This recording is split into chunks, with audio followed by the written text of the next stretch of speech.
Hello, everyone. Welcome to another episode of Crowdfundr Roundtable Discussions. My name is Jeff Robertson, aka Simon Maggots on Instagram, and I'll be your host today.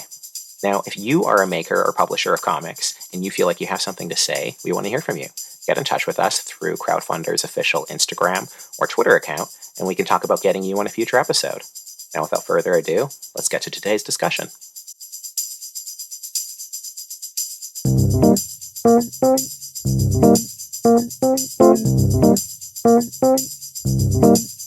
Hello, everyone. Welcome to the show. Today we are talking to three pretty cool people: Matt King, Rocko Jerome, and John Anderson. Each of whom has done a handful of books, and Rocko did a bunch of books back to back, all in a year. Matt King has Tales to Enlighten, worked with over 30 artists on his last book. And John Anderson has a lot of experience with publishing books through the UK, which should be very interesting to talk about the differences between publishing over there versus over here. But yeah, first let's do a little round of introductions. How about yourself, John? Tell us a little bit about Soaring Penguin Press. Hi, Soaring Penguin Press. We formed, let's say 2010, started professionally publishing, putting out a number of books, graphic novels, some comic books, some pamphlet, flimsy sort of thing, but we tend to go for the slightly larger, complete story sort of things. Predominantly in the UK, where my wife and I were living for 26 years. We just moved back in 2018 rather. Still trying to learn what the North American publishing market is. So I'm very interested in what these other two guys have to say, because this is all kind of new to me. Perfect. Now, how about yourself, Rocko? I am the writer and producer of Ghost Agents, along with my partner, Eli Schwab, who runs Cosmic Lion Productions, who is doing something else today. We're dividing and conquering our promotion of the book to try to just move as many units as possible. I'm looking forward to talking to you guys about that. Beautiful. And yourself, Matt? Hi, I'm Matt King, creator, writer, publisher of Tales to Enlighten with artist James Edward Clark. That was our first book. We kickstarted that in 2020. We released it in 2021. The second book, Tales to Enlighten the New Testament, is an anthology with 30-something artists, and that will be delivered in my driveway, as I feel like I might have said before, in 48 hours. There's near sense of deja vu about this. Woo! Yeah, yeah. We went through a whole round of introductions, and then we weren't recording. So yeah, if it sucks, that's because the first round was better. It's always that way, yes. So we're hoping for nice weather when the books arrive. How many books are you expecting, Matt, in your driveway? 750. 700. That's an oddly precise number. Okay, and they're all in individual waterproof boxes, right? Hopefully. 568 pages, so let's keep them dry. 568 pages. Golly, it's a monster book. That's a monster book. Geez, and I thought I was doing well. We have an anthology that's coming out later this year. Finally got up to 152 pages, and I thought, wow, 152 pages, but clearly I'm an amateur. What's the name of that anthology? The anthology is Meanwhile. Cool. And this is volume 12. We started at 52 pages, which is the single stupidest number of pages you could possibly do. It's divisible by 4, but only just 4, not 8, not 16. So you can't do the 8 up, 16 up to reduce the print costs. You end up with wasting paper, and it just costs you stupid amounts of money. So then we went from 52 pages after issue 4 to 96 pages. So 5, 6, 7, 8, 9. We were 96 pages. 10 we were 136 pages. 136, and volume 12, as I say, that we're currently crowdfunding right now. When as soon as you finish watching this, go to the Crowdfundr, find Meanwhile 12, give me your money. And that's 152 pages. So and we're going quarterly. So I'm not going to be sleeping much for the next little while. I think we all know what that's like. Oh yeah. Mm-hmm. And well, so Rocko, what's the publishing schedule for the stuff that you've been putting out? You said that it was pretty hectic.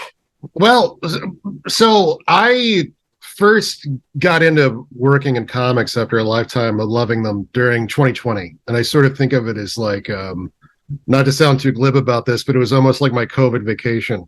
It was that period of time for me was when I got to know most of the people that I collaborate with on Ghost Agents, which was like 20 different artists. And how it started for me was just a few days into COVID, I was in a Facebook group, and there was a guy who had who had never spoken to before, who had a post that said, "I'm bored, you're bored, let's talk about comics." And he had a Zoom link. And the main reason I clicked on it was that I was going to have to start using Zoom for my job. It was mainly just like a test drive to see what Zoom would be like. And I met with a guy named Craig C.K., who is a Canadian tattoo artist. And he said, "Hey, we're starting to work on this image grand design thing, eh? We're going to do that image bootleg comic, and I can draw, but I can't write for shit. You're a writer, eh?" Because I'm a writer, but just hadn't done comics previously. And I was like, there's no reason to say no to this. And he said, "You know that Jack Kirby did an image comic with Bruce Lee in it. You know that?" And I was like, "No, I didn't know that." He was like, "Let's do it."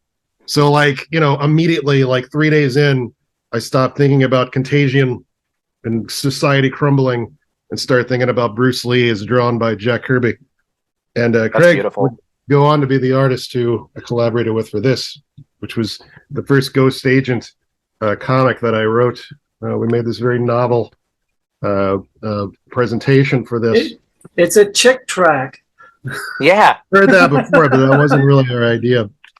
I wanted the colors for this to look like the way that like wax packs, like the wax packages for trading cards hit, Yeah. Okay. Coloring is usually the main thing that I sort of like steer into. But we worked on image grand design together, me with a bunch of other people, and I sort of just came in first as like Craig's friend. And within a couple of weeks, I sort of like, I don't want to use the phrase took over because that's not really how I look at it, but I was very flattered to find that those guys trusted me enough to sort of be the project manager of that thing. I don't want to say editor because I didn't really edit anything, but democratically elected leader. Yeah, it felt that way. There was another guy who we don't talk about who was trying to be in charge, and then they decided to make me the guy instead. And, the main thing and they never saw him again. Actually didn't. It was within a few months. He sort of Fine. No need to dwell on that. But after we finished this book, and I mean, these guys worked on image grand design like it was their jobs, because a lot of them it was. These are guys who like were in the service industry or what have you, and they didn't have anything to do. And fair enough. Yeah, and since I don't draw really, my work was sort of finished within the first month. We sort of figured out like how that book would go. If you own that book, you have an idea of what that thing is like. And I, all of a sudden, since I wasn't drawing, it was like I saw everybody off on their part of the project to go off into space. And I'm like the rocket scientists who's still at NASA, at the Kennedy Space Center, just like, wonder what to do now. So I started working on Ghost Agents. And what I could already see would be a thing, and was at the end of the year when we finished the thing, was that we could have been sued by like 6 or 7 different entities, including Warner Brothers, Todd McFarlane, the dude who owns all of Rob Liefeld's stuff that he sold off for a bag of beans, or however he managed to screw himself out of that.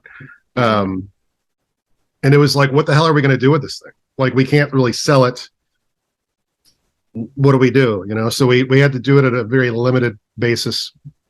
We gave all the money to the Hero Initiative, which I always thought was funny because the last guys who would ever need the Hero Initiative are the original image guys. They all become like overnight. So nobody said boo about it. But after that, it was like, well, let's keep doing stuff. I have this idea, Ghost Agents. Like, why don't I work with all of you guys, as many of you that are willing to do it, Cool. and let's see what we can get away with next. Right. So I started asking all the guys that were involved in that if they wanted to be involved in this, including a few new friends, and we got into it, man. And started, putting these things out. And my big principle with these things is always one of the things I didn't like about Image Grand Design was that we had to wait for everybody to be finished to do a full book. This is Barry Tan's art. Show you this while I'm Nice. gabbing at you. And with this, He's the way great. is Barry is brilliant. He's a guy who's in Singapore who, you know, just kind of stumbled upon. But my big thing is, like, we needed 3 stories for the first issue, so I got 6 scripts out there, right? And I had a hard deadline. And then when the deadline starts to come, inevitably there's guys whose lives got in the way, or they bit off more than they could chew, or what have you. And they're like, well, I'm not going to make it. And I'm like, I love you anyway, but you're not going to be in this issue. And we did it anyway, you know?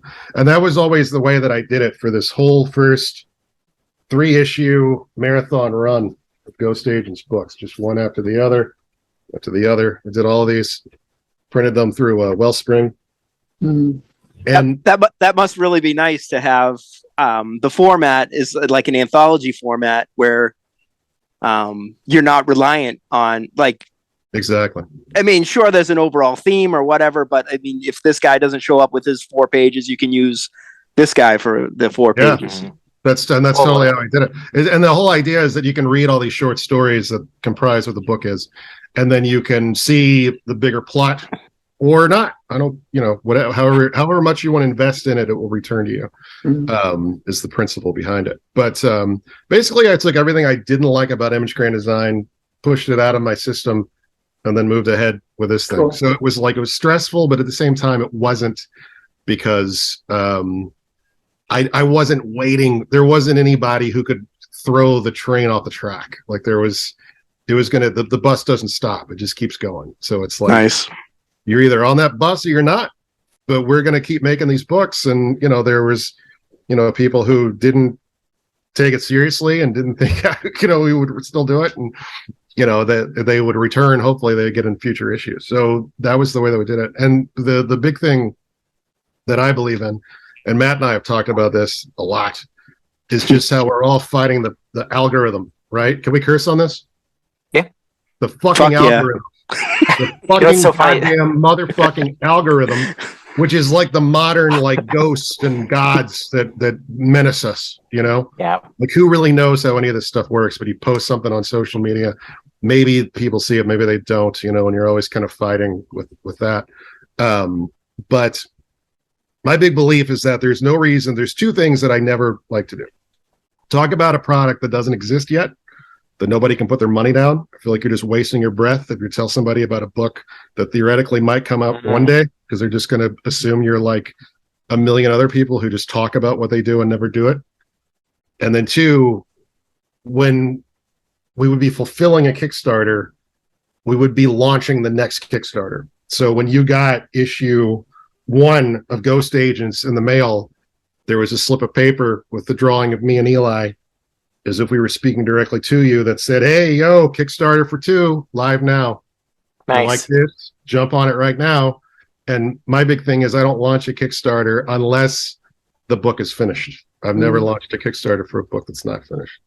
I totally appreciate that. So Rocko and I are in the same Facebook group, and without shit talking anybody specifically, there's, you know, people launching another book and they're asking why I didn't back it. Or I'm like, yeah, you haven't gave me the last one, you know? So it's not even printed yet. So okay. Yeah, there's one in the UK that's going through that right now. I'm not going to talk about it on this because this is recorded, but offline. I mean, seriously, it's like, what is this money all gone to your mortgage or something? Because no one's seen a book. Yeah. That's happened plenty of times. Like that's the main thing with crowdfunding anything now. That I think if anyone watching this is going to take away anything is like, if you fulfill as fast as you can, because the longer you put off fulfilling, the longer you put off anything, it just the problems rise exponentially. Right. Oh, absolutely. Well, it hurts all of us too, and that's the thing that really bothers me. Is it's like, you know, Kickstarter and crowdfunding in general, it's a miracle. For people like us, it's like, what would be the next best thing I could do if not for this? Like, I would have to take the books to my local comic shops and be like, can you please, it's $30. Can you give me $15? Like, you know, that's nowhere, man. You know, so like, you know, if something ends up jeopardizing the integrity of crowdfunding. Anything that does that, it kills me, because it's like I don't want people looking at the stuff that I work on and say like, who knows if it'll ever come out. Yeah. Like but it used to be credit is everything. No, I understand exactly what you're saying, and I agree. But by the same token, when it first started out, Kickstarter, and any of these crowdfunding platforms, part of the premise was that you could see if there was a market for your book. The idea was that you do a few pages, you talk it all up and say, look, we don't have the wherewithal to complete this book unless somebody is willing to put their money towards it now, so I can take time off from my day job in order to write this thing or draw this thing. And but what we're seeing now is that more and more people have been burned so often. They're saying, well, you've got to do your part first before I'm willing to pledge for it. Right. And that sort of undermines the original premise, was trying to find out if there's a market. Because in that context, if I spend 6 months trying to put together a comic book, and then I put it on Crowdfundr, put it on Kickstarter, and discover that there's no market for it, well, that's 6 months out of my life that I'm never getting back, and a lot of effort to discover that the book just doesn't have an audience. But at the same time, as a consumer too, I mean, I'm just kind of like on that, like, who fucking who? You took my money. Where's my shit? Fuck you, pay me. I mean, and I don't believe in using these things as directed anyway. I don't use social media as a way to argue with my conservative uncle. I use it as a way to make connections and make comic books. Your conservative uncle's on social media? Sure, yeah, in America. Yeah, Facebook is the dominion of conservative uncles. And then for the way that I look at Kickstarter and Crowdfundr, if I use it, is that I don't even consider it like kicking off a project. Like, I only print as many as I sell in most cases. And I use the money to pay my artists. I give my artists $100 Patreon. So I'm on the hook for that. So like at some point, like, I need somebody that's running these campaigns to just go ahead and make a life decision to get behind their work and maybe take a little bit of a risk. I mean, like, if you use it smartly, you can really mitigate that. I mean, it's one thing that I know that Matt and I have talked about a lot is that, like, you can, as much as you can have a very thin to zero profit margin on your books, you can print posters for $1, sell them for 10. If you got nice guys working for you, they might donate some of their art, such as Chris Anderson did with this. You can sell that. I mean, it doesn't take a marketing wizard to figure out ways that they can bolster and build upon what they can do on Kickstarter, so they're no longer just in the business of just trying to print a comic book and hope that they don't lose the farm. Well, I went all in, and I mean, I was just gonna say. I mean, our first book is 312 pages. It's like 160 pages for the main story, a backup, and then there's 100 pinups in it. I mean, it's a thick book, Yeah. And some of the pinups. Yep. And some of the people were friends. Some of them were heroes of mine. Some people donated stuff. Most people I paid. And, I mean, I just went all in and hope for the best. I mean, it worked out. For the most part. I mean, I'm still definitely in the red, but oh well. Because every artist that you've worked with, like James Edward Clark on the first book, and then everyone else on the second one, like, you paid out of pocket. Yeah. Like, that's a big deal. That's a big I'm broke. deal. Before Matt and I got to talking, I was just like, man, this dude is wild, because this book is like, you're not worried about like how marketable it is, like to who, like the target audience, like. No, it's fair. Like you, I'm a pussy compared to you. Like, I really, I appreciate that. I mean, I wouldn't say I wasn't worried, but I did make what I wanted to make. We went. Good for you. And made exactly what we wanted to make. So. Well, and it's good. Very experimental with layouts and writing with a bunch of bits, and I feel like especially the second one. It's really a who's who of anyone cool who's working in indie comics right now. Thanks. Jeff says that because he did a big part in it. Yeah. So I guess none of my guys are cool because none of them are in the book. No, no. No, it's okay. Oh, goodness, no. There's plenty of cool people to go around. Yeah. Now, Well, and the thing John, about- speaking of, with all of your stuff, how did you go about finding everyone for your anthologies? Well, it's a number of different. I mean, I know a bunch of guys, so I go and see if they've got a story. I'm online a lot, just looking around to see what's going on. I get a number of foreign language anthologies, so that I go through those and go, "Ooh, that's a cool story. What it says?" Then try and Google Translate, try and figure out what the heck the story is. Get the English language rights and drop that in, and just stuff. I mean, the big story that has been running through almost all the 12 volumes is Strange Haven, which is a massive story by Gareth Spencer Millage. It's been running for like 25 years, and I managed to, he got the first 16 issues, and he sort of there were personal and professional reasons why he sort of stopped doing the comic book, and I convinced him to come back and finish it. So we've been then serializing that through Meanwhile, and this one that's currently on Crowdfundr is the last episode. So after 25 years, he's finally finished the story and he can get on with his life. So very exciting times, and like we can say, I can say I was instrumental in getting that to market, getting it completed. So, but most of the rest of the stuff, as I say, it either comes by submission or it's something somebody I've seen, I've asked them if they've got a story, or it's from a foreign language anthology. I mean, just this stuff. After a while, you develop sort of a critical mass where things just keep sort of appearing in your inbox, and just trying to rummage through everything, which is exhausting because I read all the emails. And I try to respond to all the emails, and just a lot of emails. You'll find it soon enough, Matt. your next one, everyone will approach you. Hey, I heard you've got an anthology. It's like, I haven't got Oh no, I'm retired. Yeah, you say. What's that? Are you really? Are you considering yourself done after this? I don't know. Oh, you're such.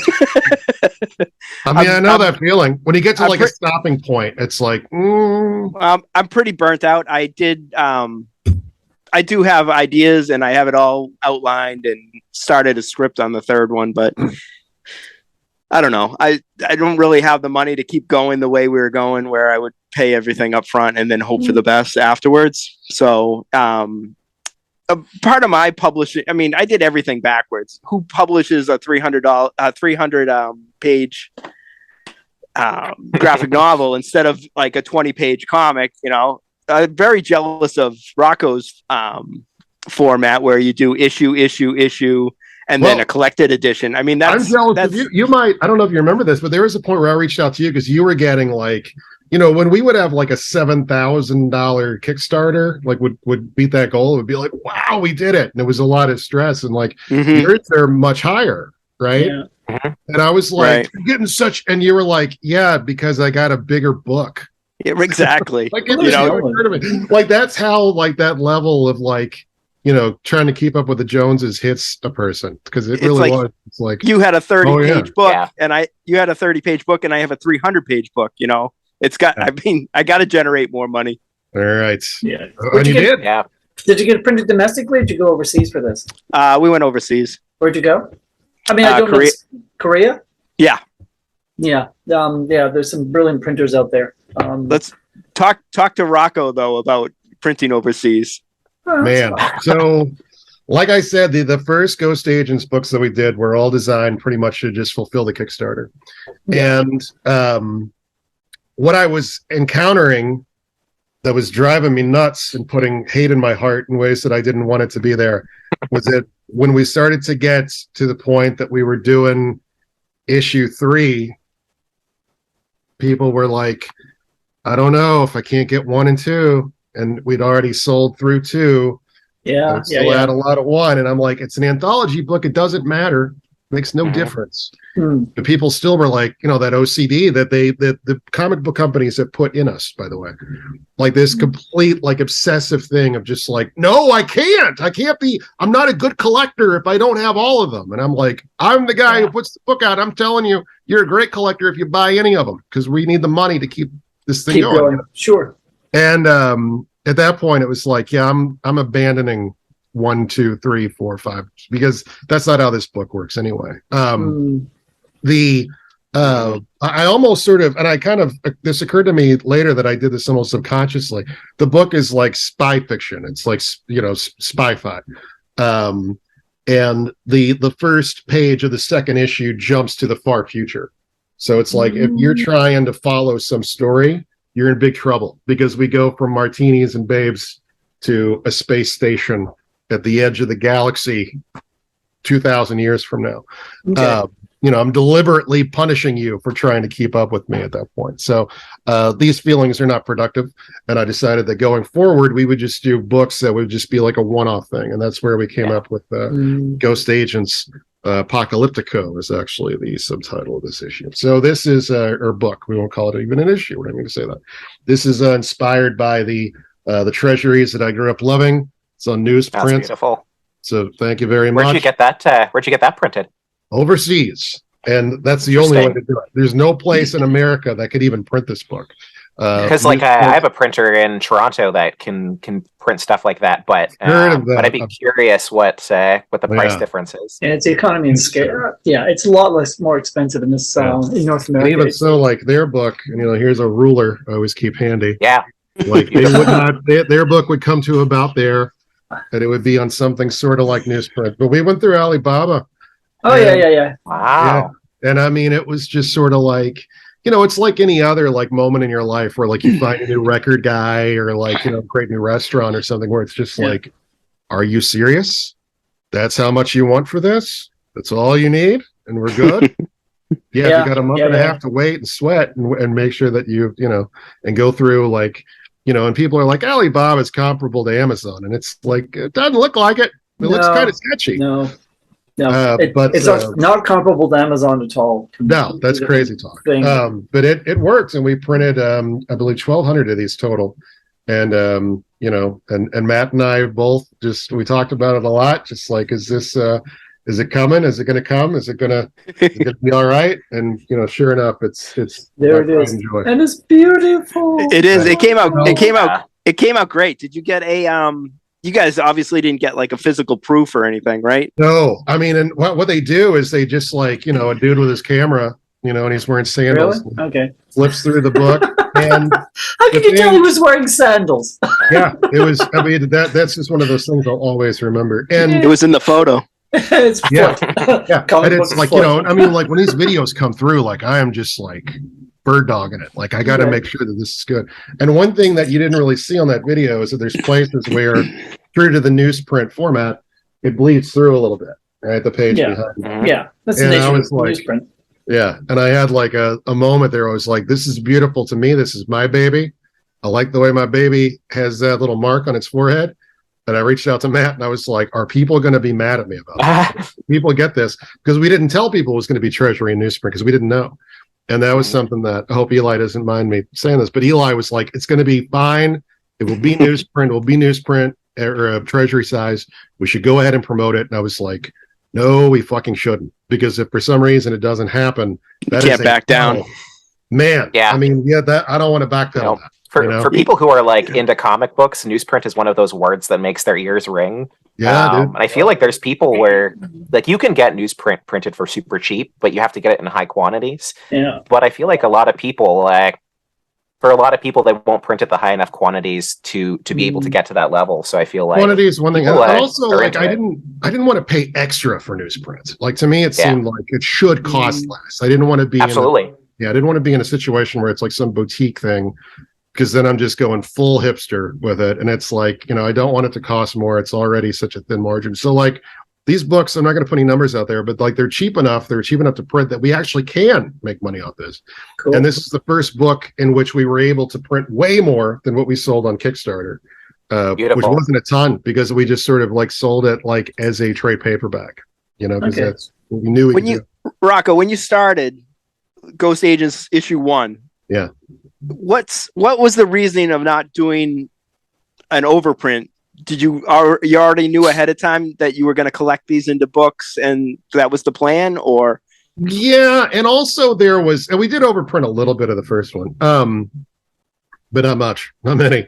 Right, because in the second and third campaigns, it was like super limited quantities of people, which it would make sense if when you go for your issue 2 Kickstarter that you could sell 1 and 2, and issue 3 you can sell 1, 2, and 3. Yeah. So, and I think you were actually the person that told me that I should do that. Yeah, we did. I'm just wondering why you didn't overprint. Like, did you have that idea right from the get go that you were gonna print what you sold and then worry about making profits on the collection? Yeah, I mean, I always knew that we would do a collection, and that would sort of be like, to me, like all those books I showed you. If you have those, good for you. Of course, I do. To be able to get this good. There's differences in the art, like we did differences in the colors, but it's like it's kind of that thing of like I feel like scarcity is important. I feel like that sense of like, I mean, if you feel like you want a bag of Doritos, there's always going to be bags of Doritos at Kroger. They got them. Yeah, whatever grocery store you got, they're always there. Who cares? Sure. What's the rush? But like with the Kickstarter or something like that, it's like I'm enough of a collector, enough of a psycho about this stuff myself to be like, get it now or don't. Do you want to help make this a successful endeavor? Do you want to own this book? Like print on demand is something that like I've seen a lot of people do, where it's just like print on demand basically is just a fancy way of saying buy this whenever you feel like it, whenever you get the money, whenever you come back around to it, think about it again. So it's all just sort of part of that creating an imperative or trying to create that in people's minds where it's like, I need to get this now, because if I don't get it now, maybe I won't be able to get it later.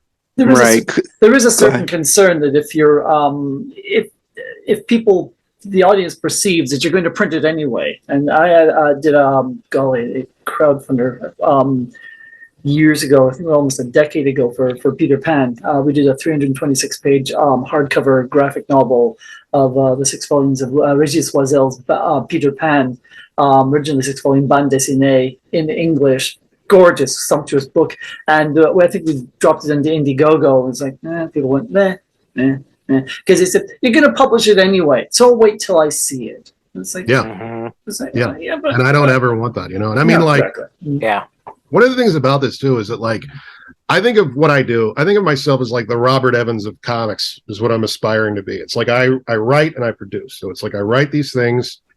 The artist to me, I'm like the screenwriter. The artist is the director.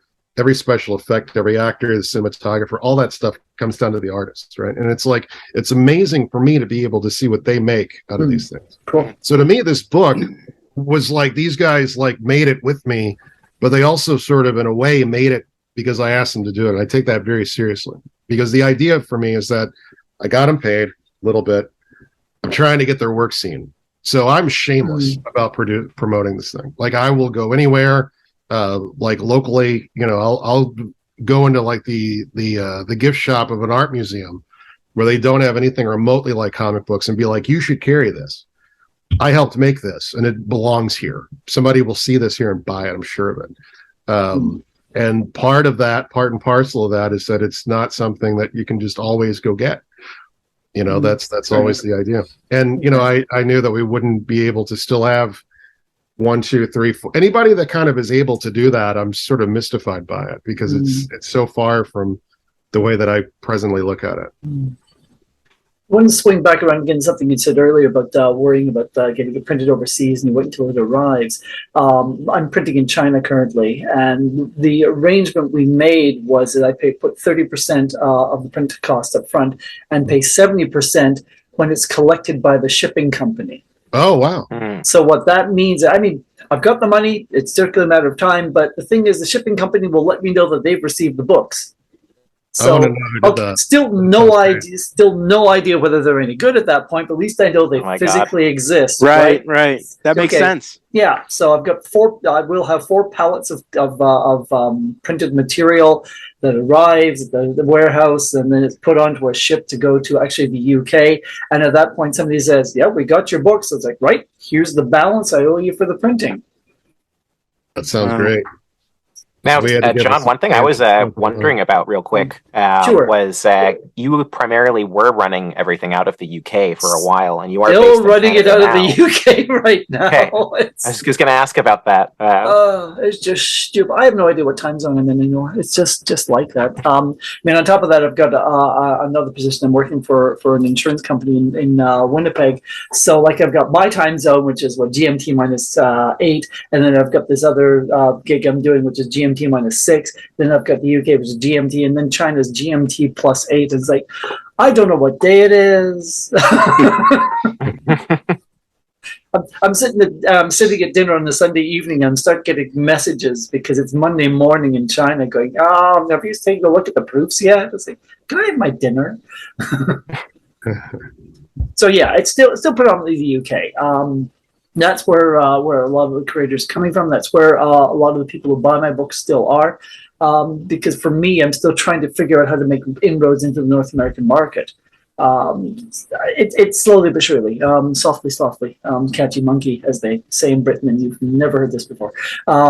So we just, I'm still learning things, and so I'm going to learn from you guys. You'll be getting a shed load of emails from me as soon as this thing is over, going, "What the actual fuck is this all about?" I was rifling through the new previews issue, and I saw your company's stuff. You had at least one book I saw. One book, yeah. This would be for this month. This would be Blessed Cure, which is an LGBT story about a young man growing up in Brazil, and he voluntarily continues to enter himself into conversion therapy because he just wants to make his family happy. And it's horrific. It's not just about the conversion therapy, but in itself is a reprehensible concept. The idea that being gay is a perversion and it can be cured. It's not a disease. It's not an illness. It is who they are. But on top of that is this entire layer that the Brazilian culture, certainly back then, and I mean, they're still fighting it. That it's acceptable. It's okay to beat up homosexuals because they shouldn't be there anyway, sort of thing. Is this entire thing going all the way through? It is not an easy read, but I think it's important to get out there. So that's why we're publishing it. How did you get it? How did you get it into previews? You just rang up Diamond, or you've done that before? Or? I've been in Diamond for years now, years and years. Okay, yeah. great. So great. just possibly decades. So I just send it to my guy, and he forwards it, and it ends up in previews. It's fine. Okay. Who's your guy? Do you have like a PR agent? No, Carl Brown at Diamond UK. I know most of the guys in the office there, so I send them the PIS and the cover, and he just forwards it to the US office, and usually it's accepted. Yeah. Promoting things, and this is something Matt and I have conspired and bitched about and talked about a lot, is just how to get your stuff seen. Like I always say that Ghost Agents, there are 1 million people on Earth who will love Ghost Agents, but I've only reached about 150 of them. Yeah. And it's just getting your stuff seen and being able to get to the level where it could, I mean, to me, like having a book that's being sent out to comic shops all over the world, to me, is a frightening prospect. I don't know how much my book would catch with people, just, the rank and file comic fans. Not to say anything nasty about them, but just like, is it a niche thing? Is it something that would work next to Batman? Is it going to fly? Are they going to get mulched? Okay. I kind of feel like anthology stuff right now is like starting to be the new thing. It's hot and it's getting hotter. The thing is, what we're discovering is, I mean, going back to will Ghost Agents compare favorably to Batman? No, Batman's got decades on you, man. But that doesn't mean that you won't find the audience. It doesn't mean that you won't find that there are people who find the book and love the book and look forward to the next one. So, it's the tough part with going specifically through Diamond and with any distributor, and I realize that's one of the things we're going to talk about, is that the distributor takes a sopping great cut off the cover price of the book. Right. So Diamond is taking about 50 to 60% of cover. So you have to decide whether the 40%, 50% of the cover that you get is going to be enough to cover your costs and cover the effort you're going to put into it.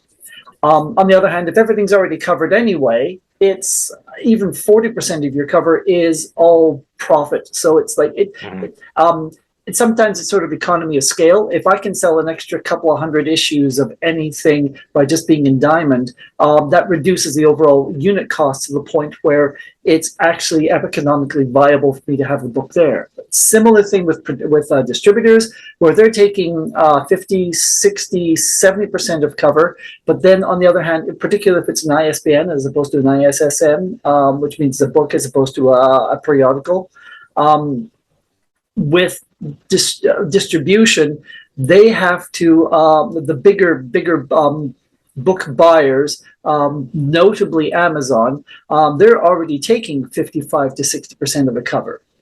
So it leaves that considerably smaller amount that the distributor themselves has to work with, and then they take their cut off of that, like 25% of whatever's left, and then you're left with that tiny sliver that you've got to pay for your printing and pay for your royalties and pay for your own administration. Again, you have to do the pricing up to decide whether it's worth the effort. Yeah, I always think about, and all that is very useful information. Thank you. You guys know Copra, Michel Fiffe? Yeah, certainly. Yeah. The guy to me is like a hero to me. Like that. Like I've kind of like looked at what that dude has done and sort of thought like, that's an interesting business. Oh yeah, fantastic. Yeah. Well, and you guys saw what happened with him was he signed with Image, and Image they started doing Copra, and it was available at your local comic shop. Mm-hmm. And he pulled that deal after like half a year, and after 6 issues or something. Yeah, and because he wasn't making money, or he wasn't making enough money, or what? Right, exactly. And it's like Copra was like this indie darling, and it's like people that like Copra love Copra, right? Like I remember. I read an interview with David Lynch years ago where he talked about like how ideas are like fish, and the deeper in the ocean that you get, the fish are weirder. And if you grab those fish, there's people who love those, like the coelacanth, the thing with the light on its head. Like that's a very compelling fish. Yeah, there we go. Yeah. But regular people sort of would prefer a catfish or something. You sort of go for the weirder idea, and more people will find it unappealing, but the people that like it will be very into it. So it's sort of. I also feel like. Yeah, go ahead. I was just going to say, and the thing is about weirder though is that the people who really like weird are willing to pay more for weird. Yeah. Mm-hmm. And sometimes there's an opportunity there that if you're diving deeper, they recognize that you're out there and you're taking a chance, and if they really love it, they're willing to pay the premium price for that cover. Yeah. It was one of the things that we covered at the I used to be a member of the Independent Publishers Guild in the UK, and one of the seminars, the guy said you can never compete on price. Right. No, you put the price on it that you think the book is worth, that you need to charge in order to make the money. And people who will buy the book will pay that price because they love what you're doing. And the people who won't buy it wouldn't buy it at half the price. They would just find another reason why they're not going to buy it. So you do the deep dive, you grab the ugly fish, you bring it to the surface, and people go, wow, here's like stupid amounts of money because I love this. Yeah, that's what I feel like with comic publishing too. Like I feel like you need to fundamentally think about, do you want to be a publishing company that has the infinite expansion model where you're just going to get bigger and bigger and bigger, which I think is, Michel Fiffe going through Image. That's kind of what that model is. I think that he found that he preferred to just package everything up and ship it to like the few hundred people who want to get it and just pay, and it's literally a little bit more for that price. He because on Etsy, he doesn't want to sell 1 million issues of Copra. He just wants to sell the issues to all the people who want it. But it's two valid business models that couldn't be more different from each other. Absolutely. Exactly. Yeah. And it's interesting too that he does his trades are still through Image, which is sort of, like the thing with this book is the SRP for this is $30, right? And like when you just have like an individual issue of a comic book, it's $5, and that's just how much this is. But if it's $30, then we can sort of do little things like, oh, there's a sale, like. You sort of think of it differently, just sort of automatically, because it's more of a substantial book, and like here locally in town, now that I have enough that I can actually go into stores and have them carry it and, do all that sort of thing. Like the Great Escape, I'll give them the shout out by name, is Louisville's best known comic shop, the most well regarded. And there it's $25. And part of that is that they don't do consignment. They don't make me go through that dog and pony show. They just pay me outright for the books. I don't have to worry about it. They'll buy more after I sell them. Whereas other people will do, if you come back in a month and we've sold one, I'll give you your $15, Yeah, that's not a good model if you're trying to grow. No. And if that was just like a $5 book, it's like, come back for your $2.50. Give me your $2.50 sometime before the end of the year if I sell any of these, and it's like I don't know about that. I do know a couple of there are a number of comic shops who do that sort of thing in the UK. Orbital, which sadly is no longer with us, they had an entire section of just it was creators, independent creators, guys doing their own thing, and they would take all these books on consignment. They would take good care of them too, and they would promote the books, and they would get them, and they did reasonable sales on those things. I know what you're saying, that most comic shops, and I've been there myself, where I've gone back to collect my comic book, and I think, and I don't want to dog them out. If I ran a shop, I did the same thing. Oh, exactly. No, absolutely. But I come back and I pick up the comic book because it didn't sell, and I think, you used this as a coffee coaster, didn't you? Use this to sop up some water. What am I going to do with this thing? Anyway, but it was sale or return, so end up with this useless comic book. That sucks. But at least they got it out there, and at least maybe it got seen. And I just have to accept the fact that there's going to be shrinkage and there's going to be issues of that nature. Sometimes I think it's sort of a jealousy thing too. Like there's one shop, I'm not going to say the guy's name, but like he's been trying to be a comic book writer for as long as I've known him. It hasn't been going too well for him. And then when I came in with like Image Grand Design, and I was like, you could sell this on eBay for $70 right now, but we're going to put it on the shelf and see how it does. And I come back half a year later, and it's like, it's not in any section in the store. And it's like, do you have it? And he was like, it didn't sell. And I was like, well, where is it? And it's like underneath the counter behind 3 boxes. And it's like, you're being a hater. You just didn't want this to sell. So you didn't. Right. Yeah. So it's funny. It happens. To get into that. Yeah, it's part of the deal, But I mean, it's like, and this is something that I'm sure we can all relate to, is like, you never really quite feel like you made it.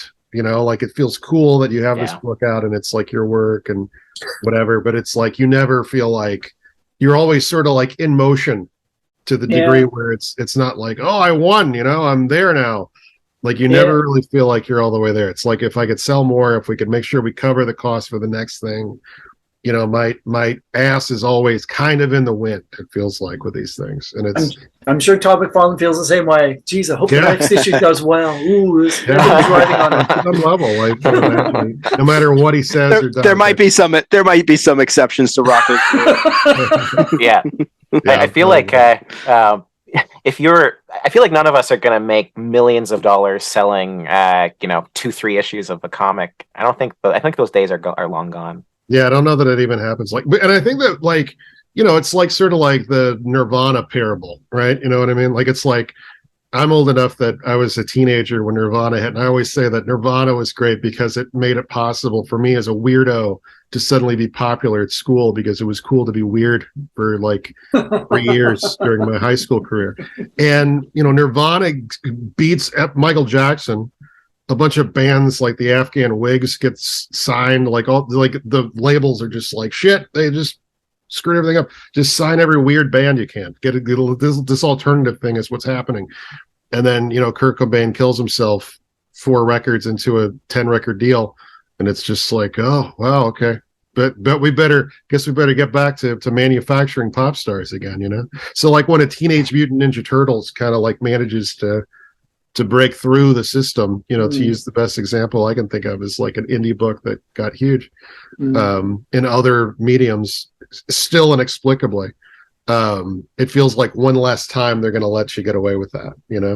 It feels like now everything is based on old IP that's been around for a long time, and that's sort of the way that people have been conditioned to think of these things, to where like even something like The Matrix seems kind of quaint at this point that was ever a hit.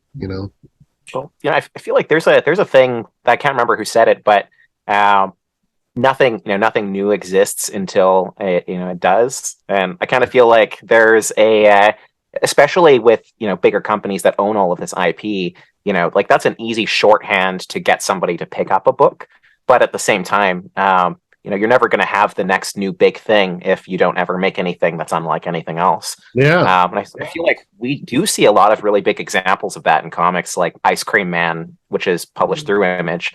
That series is like very popular, and Saga, it's, first bunch of issues, worth tons of money, and the only reason that they're valuable on the secondary market is because they're good. But I think that there's more and more examples of that happening. I think people are tired of. I think the big companies want us to think IP is the most important, but I think even with superhero movies and stuff, I think that people do have an appetite for something different, especially coming out of this past decade of like a lot of stuff being made of everything we like all the time. Right. Well, and it's cyclical, of course, and it sort of feels like it's the sort of thing where it's like, they're going to keep on making the money as long as they can, which you can't blame them for that. But like, like Star Wars, for example, like with the movies, it's like they drove that until the wheels fell off. And then it's like, sort of figure out a way to bring it over to TV, to sort of, move the ideas around.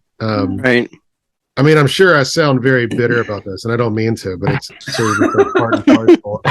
Where it just feels, and it's just like I just want this book to work well enough that I can keep paying these guys and keep getting their work seen. Yeah. It's like I feel like a real like sense of righteous indignation when like, I feel like the book's not getting seen as much as I want it to, or like, it feels like in comics too that like the all important thing is the shout out from somebody, right? Somebody established can kind of like make you just by being like, look at this book, this book's really cool. There's a guy who's sort of in our orbit who I won't say his name because it wouldn't be nice to do that, but he's a great artist. He's a great guy. And Gail Simone posted on Twitter his art a few months ago and was like, Marvel and DC are cowards for not hiring this guy. Like that was how pointedly she did it. That of course got attention, and that dude's working at Marvel now, and he's great. He deserves it, but right. I'm like, I know artists who are as good as he is that aren't there yet, and it's crazy how that's how it works. We had a deal. Yeah, go ahead. Sorry. Where and I'll wrap this up because I feel like I'm talking. We got 2 hours. It's fine. Yeah, why not? There was a guy in our scene who he did a book on Kickstarter and it got seen on AV Club and it got seen in all these different places. Wow. Yeah, and okay. His Kickstarter just like took off like a rocket. I mean, to me, like a $20,000 Kickstarter to me is like, wow. Actually, that's a good point. I'll put a button in that for 1 second. Something super important that everyone should be doing is every time you launch a new book, send out press releases to everywhere. Like more people should do that. That's how you get into those trades. Very true. Yeah. But it also helps to know a guy, right? So it's like, absolutely. I saw him doing it, and I work in marketing locally in Louisville. That's what I do. And for some reason, it never connected with me that comics would have that too. So I asked this guy, like, how did you do this? And he was like, we hired a PR guy.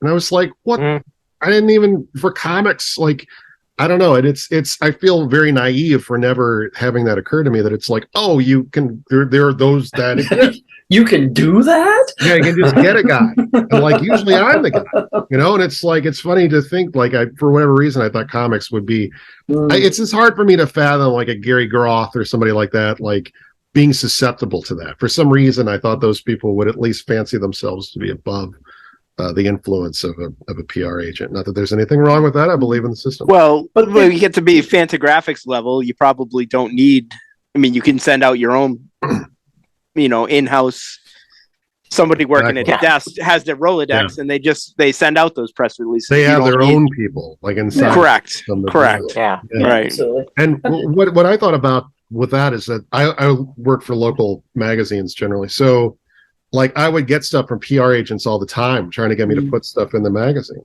It's a very pay for play kind of a magazine. And generally, the green wasn't there. And the one PR agent who I would always take her up on her stuff would take care of me. She knew me. She formed a relationship with me. She would have me go on vacation to like neighboring counties where they have really sweet bed and breakfast and do like a tour of like the estates and stuff there, knowing that I could then write about it in the magazine, sneak it in and get like a free, $800 vacation out of it, the weekend trip. And like somebody that can take care of me, whereas the PR agents who wouldn't do that, I would never run their stuff, like, and I had at least that much power that I could sort of decide. And like the way that things sometimes will get run in a magazine will be that I just need something. I got a page to fill. I need 4 stories. We have 3. The other thing is not appropriate for whatever reason, or it already happened. So we're going to run this magic show. This guy's doing a magic show. Like it's literally like events that are like that dopey. So it's like, you kind of hope that your book will be in that deal where it's like they need to post something that day. The Beat or whoever, they need something that day. Yeah. Comics Journal. And it's like, what do we got? How long has it been since we did something about the LGBTQ community? A month? That's not cool. What's this about? And then they run your book, and your book gets promotion and more people see it, and more eyes will probably equal sales, just sort of automatically. Sure. But the only way they see it is if you get the press release out. Yeah. Okay. So and as you say, it's with the Comics Journal, obviously the Beat, and some of the other AV Club, IO9. They're always looking for new material. They always have to find new material. When they receive the press releases, most of the time it's going to be delete. There's really no interest in them. But every once in a while, synergy happens, something happens, and just your press release arrives. And there's just the moment where they need something of that nature, and they go, "Sure, we'll run it with it," and away it and it takes off. And then, but if the press release ain't there, they won't pick it up. Exactly. So just get the stupid thing out. And I write press releases. It's part of something I've done for my job. And it was only with the Apocalyptico here that I was starting to do that. Right. So now we've got that arm of Cosmic Lion Productions and the list of emails. And some people we decided were worthy of receiving a copy in the mail. And just to your point, like, you have like, if you have like a 4% rate of having a turn to something, you're doing pretty good. I mean, it's so much of that is just like cold calling, knocking on doors. Stuff that comic book people generally don't like doing. I mean, it's well, most of us are shy. Most of them are just. I mean, I've seen a room full of comic artists, each one with their little head down, scribbling away. Yeah, I'm talking to me. I'm drawing. Sure. Yeah. I also feel like with making comics too, like there's so much energy and effort that goes into doing everything that you need to do, and then by the time you have to get to that point, you're already tired. But you need to have the energy of not having done any work to do the marketing. Right. I mean, Matt, for Tales to Enlighten, you like really hit the pavement for how you promoted it on Instagram and everything, like posting multiple times every day. Like you were a machine doing that. Yeah, we did. So the whole tone of the book, it's a very flippant, kind of sacrilegious, like we don't give a shit kind of attitude.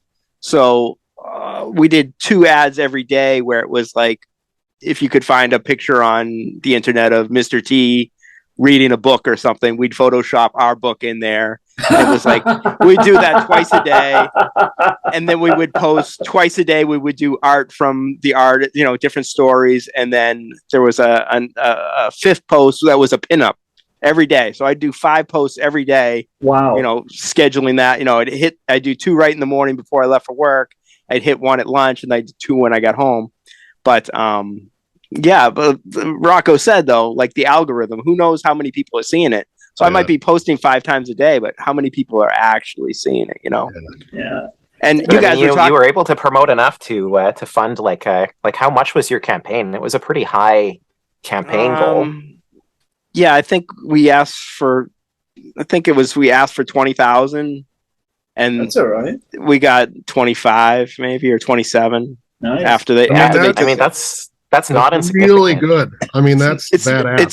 It's not insignificant, but the books were so expensive to print. I mean, There is even overseas it should have been 2 books, but I pushed it together into this giant one book. Like, I've done some pages. Yeah, I've done everything backwards and everything. I put up every obstacle in my, knowingly. It's not like I didn't know these things.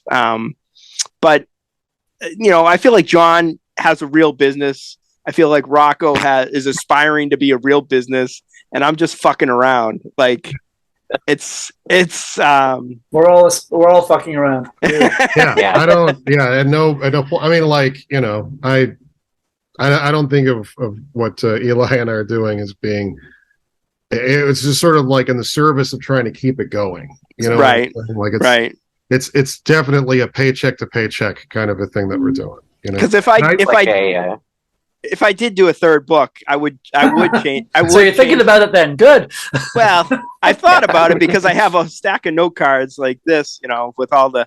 But anyways, I would actually break it into issues this time, and then collect it again at the end. I mean, there'd be no other way to fund it at this point. I mean, that's a good way to do it. And like, the next book that we're doing will be a big book, and it's finished, and it's a lot of pages, and it means that the Kickstarter is going to have to be a lot more than we've ever done, which I'm trying to offset those costs by selling more of Apocalyptico. And it's like, every time we get $100, it's like that paid for one of those next 120 pages that'll be in that next book that we do. And the idea is to hopefully try to pay off the artist. Another thing that I've been exploring and considering doing is licensing out Apocalyptico so that a publishing company can then do whatever they want in terms of putting it out there and then paying us some money, and then they can have a run with it. Maybe not do it as a treasury because that tends to confuse some people. But I've been thinking about what that might look like, and that would be, to me, it would be able to free me and Eli and all the different artists that I work with up to just focus on doing the new ones, And I don't know. There's so many variables. And I feel like the first mistake is the end of the show, in a lot of ways. The end of the show. Well, John, you mentioned that you've dealt with licensing on licensed foreign publications for your own stuff. How does that work out for you, all of the licensing side of things? For the most part, it's worked out okay. Most of the books have done reasonably well. I mentioned the Wazelle, Peter Pan.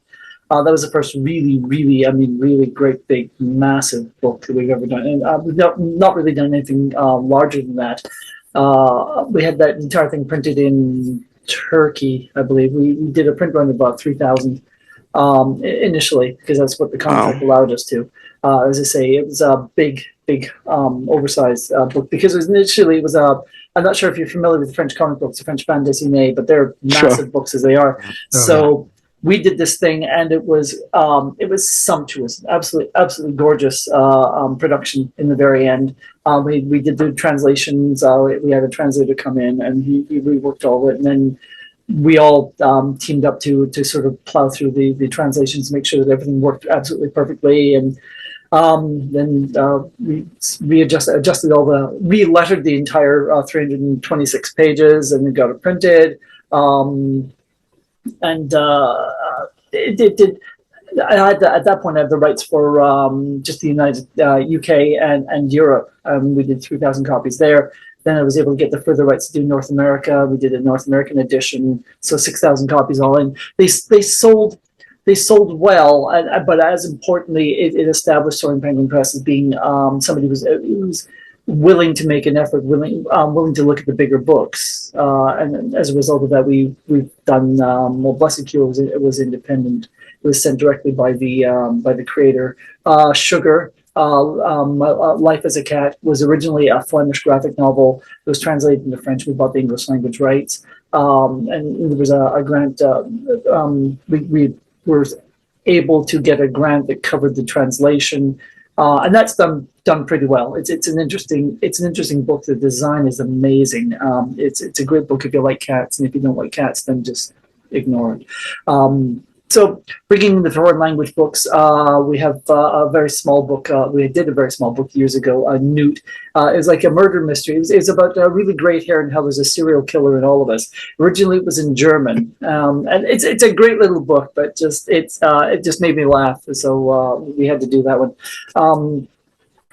I'm just looking for stuff, but in terms of the licensing, these people are for the most part, they're looking for publishing. They're looking for it to be translated into English. One of the things that we talked about, I can't remember which conference I was at, a part of, that most of these other languages, particularly the non-European languages, they would walk over their grandmother's dead body to get their book translated into English, because there's just it just suddenly opens up an entire market to them that nobody's even heard of them. Suddenly there's an English edition of their book. They're very, very excited about the entire idea. So and there's a lot of books out there, a lot of creators, and a lot of really terrific stuff going on. So I try to keep my eyes open for that.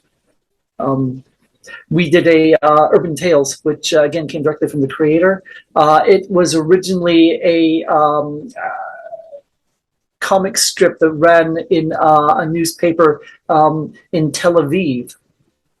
So it was originally in Hebrew, and again, she handled the translation. She did the relettering herself, and she provided me with the various pages. It's a lovely little book. It's an LGBT. It's about mom one and mom two. They're in a lesbian relationship. Mostly, it's about the cats, and what I loved about it was how subversive it was, because it was just two people getting on with their lives, trying to decide, should I go on a diet? If we buy tickets to this concert, will we have enough money to pay the electricity bill, sort of thing? But mostly it was about the two cats. It was just stuff, just day-to-day living, and a bit of a glimpse of what it's like to live in Tel Aviv. And so we love that book too. I love all my children. Yes. Sorry, I'm stopped now. That really is the way it feels, though. After you put them out, it really is just kind of like, wow, this is like my kid in a way, Oh, absolutely. And these types of comics, like my local friends, are generally just like Marvel, DC guys, and like as I've gotten more and more into sort of doing this and making these comics, and how Facebook was the thing that allowed me to be able to start doing it. It's kind of like, it's like that kind of thing of like when you're a kid and you discover some band that your friends aren't into, or like can't get into Bowie or whatever because they're into the Bay City Rollers, and it's like, it's like, you kind of like, I don't want to be pretentious about it, but like so much of what comes out is just dreck to me. It just seems like just one more comic that just kind of just gets thrown out into the stratosphere and just sits there. I think that I can't remember who said it, but somebody in an interview I listened to said that. So your audio is rubbish. It's pretty terrible right now. I don't know what's going on. Ooh. I think your cat's unplugged you. Yeah. Partially unplugged. Okay, we're going to talk among ourselves. Let me ask a question. Rocko, I know as far as fulfillment, Eli does all your stuff, right? Yeah, thankfully. So you don't have to do that. And John, what do you do? Is you send everything yourself, or do you have a like a warehouse sort of situation with a crew or something? Well, since most of my stuff is printed in Europe or printed in China, most of my stock is in the UK, and there's a company there, a fulfillment agency service that is dealing with getting the books out, and that's terrific. It's just one less thing for me to have to deal with. Right. And I mean, okay, I'm taking. They're taking a cut, or they're not taking a cut of the book. They're charging me per unit, and that's fine. It's still easier for me, because I don't have the room for books myself. I used to do all my own fulfillment, and this, like you just put the whole book in. You go down to the post office and you stand in line and you go, here are my 200 books I want sent posted out. And you can hear everybody behind you going, oh, for fuck's sake. Yeah, I just want to mail out the utility bill and you're just there with 200 comic books. Yeah. So yeah, it's just easier to let them deal with it. And they've got a warehouse and it's lovely. Right. Yeah, and then there's a company down in Florida that I've connected these two guys together because one of the things that occurred to me as economists sending out a single book from the UK to the US is just stupid amounts of money. But It's if you crazy. get them all bundled together and stick them in like a big old box and courier them, it's less expensive. So that's what they're doing is they're putting them in big boxes like 20 kilograms worth of all these comics and then shipping them to the fulfillment service in Florida, who just cracks them open and sticks them in the post. Okay. Some of our Canadian friends have started that sort of a coalition, so that way you just send it to one guy and then he can ship it That would be swell throughout that country. Yeah, because Canada is just stupid. Everything comes in. It's Really like, is. we're going to charge you a tariff on this. We're going to charge you customs on this. It's like, International shipping, just in general, is just completely out of control. it's a little bit. it's a problem. A little shipping. Is the mic better? Does it sound better? Yeah, There you you're go. better. Cool. Yeah, I was just gonna say for shipping, geez, like in this past year in Canada, they added a fuel surcharge onto everything that you ship for I packages. heard they were going to do that. And it's just luckily I live close enough to a border that I can drive half an hour to ship anything in like through the States, and you have to pay extra costs and everything to do that, but it's still cheaper than paying $25 to ship a comic into the States from Canada. Like that's brutal. Yeah. It's really not good the way that they've done that to us. Mm. That Eli is I mean, if not for Eli, I don't think I would have ever really gotten into this, because it's just sort of, it's good to have that other guy that you can talk to about stuff, blow off steam, sort of plan, conspire with. I mean, it's so much of this is social to me in a weird way, because it's I haven't met any of these people in person yet, but it's like being able to sort of have that kind of thing, especially with the image grand design thing, like during COVID, like during a time when like you really need something to be able to sort of feel like your world is bigger than where you live, You haven't met any of those. You haven't met any of your artists yet?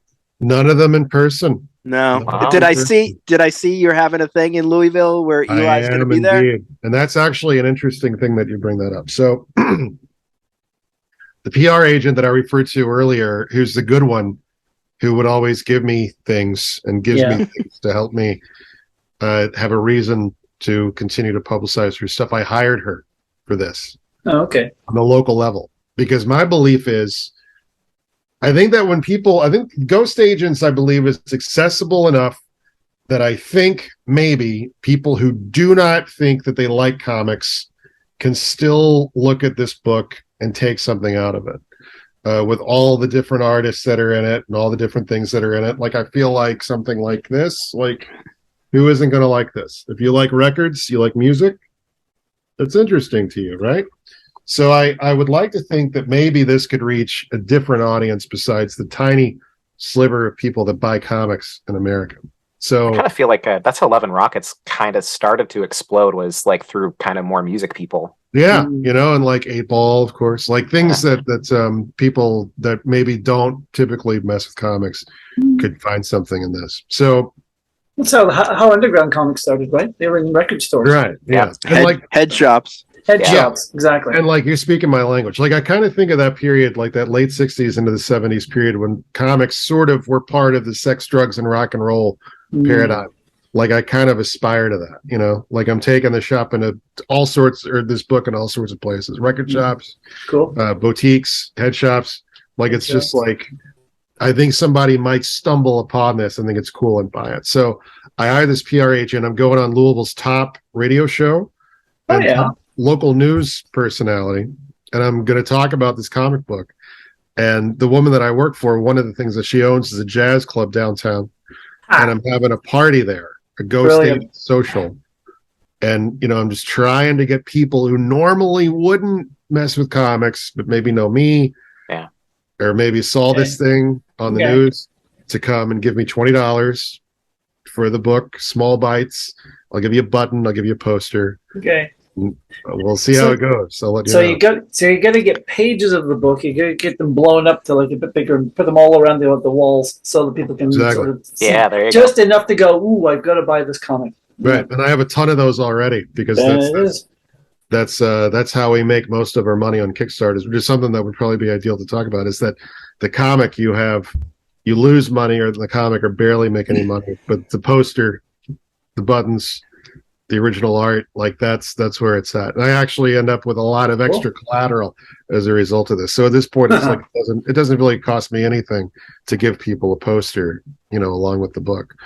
So we'll see how it goes, and I hope it'll work. But it's one of those things where it's like, and I'm sure you guys can relate to this. I know Matt can, where you just sort of feel like, I need to do this. It might fail, very well might fail, but I need to do it. I need to see. Yeah, that's exactly how I made our first book. Was, yes, I hope people like it, but oh well, if they don't, I'm making something for me, really. Yeah. Right. And that's there's an old adage, which is like, if you make something that you like, chances are someone else will have the same taste as you. And you just need to lean into the stuff that you're into, and the people who are like you should eventually find it if you're persistent enough. Yeah, and you kind of find your people. I had when I sort of went on campaign with my book, there was a Sunday a couple of weeks ago where I just took a bag full of ghost agents, and I just went downtown, and I just started going everywhere I would spot a place that oh, they sell ladies' clothes, they sell records. Haven't seen that guy in a while. I went to the art museum, the Speed Art Museum, which is a pretty cool place. And like I mentioned before, I got them to take it. It's just in a period of 5 hours, I went to 12 places. And it was man, I haven't been this active socially since well before COVID. And it's just kind of got out of the frame of mind to just do that. And just the way that you can sort of when you have something like this where you're really proud of it. And to me, it's to go back to Bowie, it's Bowie had that band Tin Machine, where he wasn't David Bowie for a while. He was in Tin Machine. He had a shirt that said, "Fuck you, I'm in Tin Machine." It wasn't David Bowie and Tin Machine, it was Tin Machine. It's to me, the artists are the main people that made this comic, and I'm in there with them. So I can go anywhere with this thing. I can go to any kind of store and just be I know that this is badass. My friends and I made a comic book. I didn't make this. I'm not here telling you to carry my comic book. I am the spokesman for this. And I think you can carry this. Cool. And they look at it and they're it doesn't look local, doesn't look slapped together. And it's oh, okay. Well, all right then. We'll do it. And it's such a good feeling. It gives a person in charge to feel like they were a part of something, that sort of communal experience. And that's good that you can do that. And you can walk into a museum. If I walk into a museum with Tales to Enlighten and said, yes, here's Jesus's flaming mutant penis, I don't think they're going to be going for that, Yeah. Well, but Rocko was a good point though. I've done my fair amount of banging down doors for, I know you have, stuff. And, there's definitely something to be said for going to more than just comic book stores to see, because you don't know, right? Just because someone doesn't sell comic books doesn't mean they don't sell them. For some people, it means they don't sell them yet. Yeah. There's retail. My two biggest supporters for all of this, everything I've published so far. One was Strange Adventures in Fredericton, which is a comic shop. The other one was another shop in Fredericton that does consigned clothing. Cool. They were they matched as much as the comic book shop did, and they were our biggest supporters. So you never know. It's interesting that can be done, and Matt, it's there's a guy in town here, is a friend of mine, old friend of mine, he makes movies, and it's his movies are insane like that. And it's his heroes are John Waters and Trauma. So he makes movies that are like that, where it's you can't show this shit to anybody. Right. What are you talking about? But it's that dude, I admire that dude, because to me, I feel like a poser compared to that guy. Because it's I would not go there with that. It's it's interesting how that works. And the thing that we're working on next breaking my own cardinal rule, talking about a book that you can't buy yet. But the next Ghost Agents book has a lot more graphic violence and objectionable stuff in it. So to me, it's like that'll be a book that I will not be taking to my boss and saying, "Can I sell this at the jazz club?" You know, it's like, you sort of have to know the audience, but like for Apocalyptico will always be the book that I feel like I can kind of lean into for that sort of stuff. And it's like, well, like Jeff was saying about going to, alternate avenues, and you too.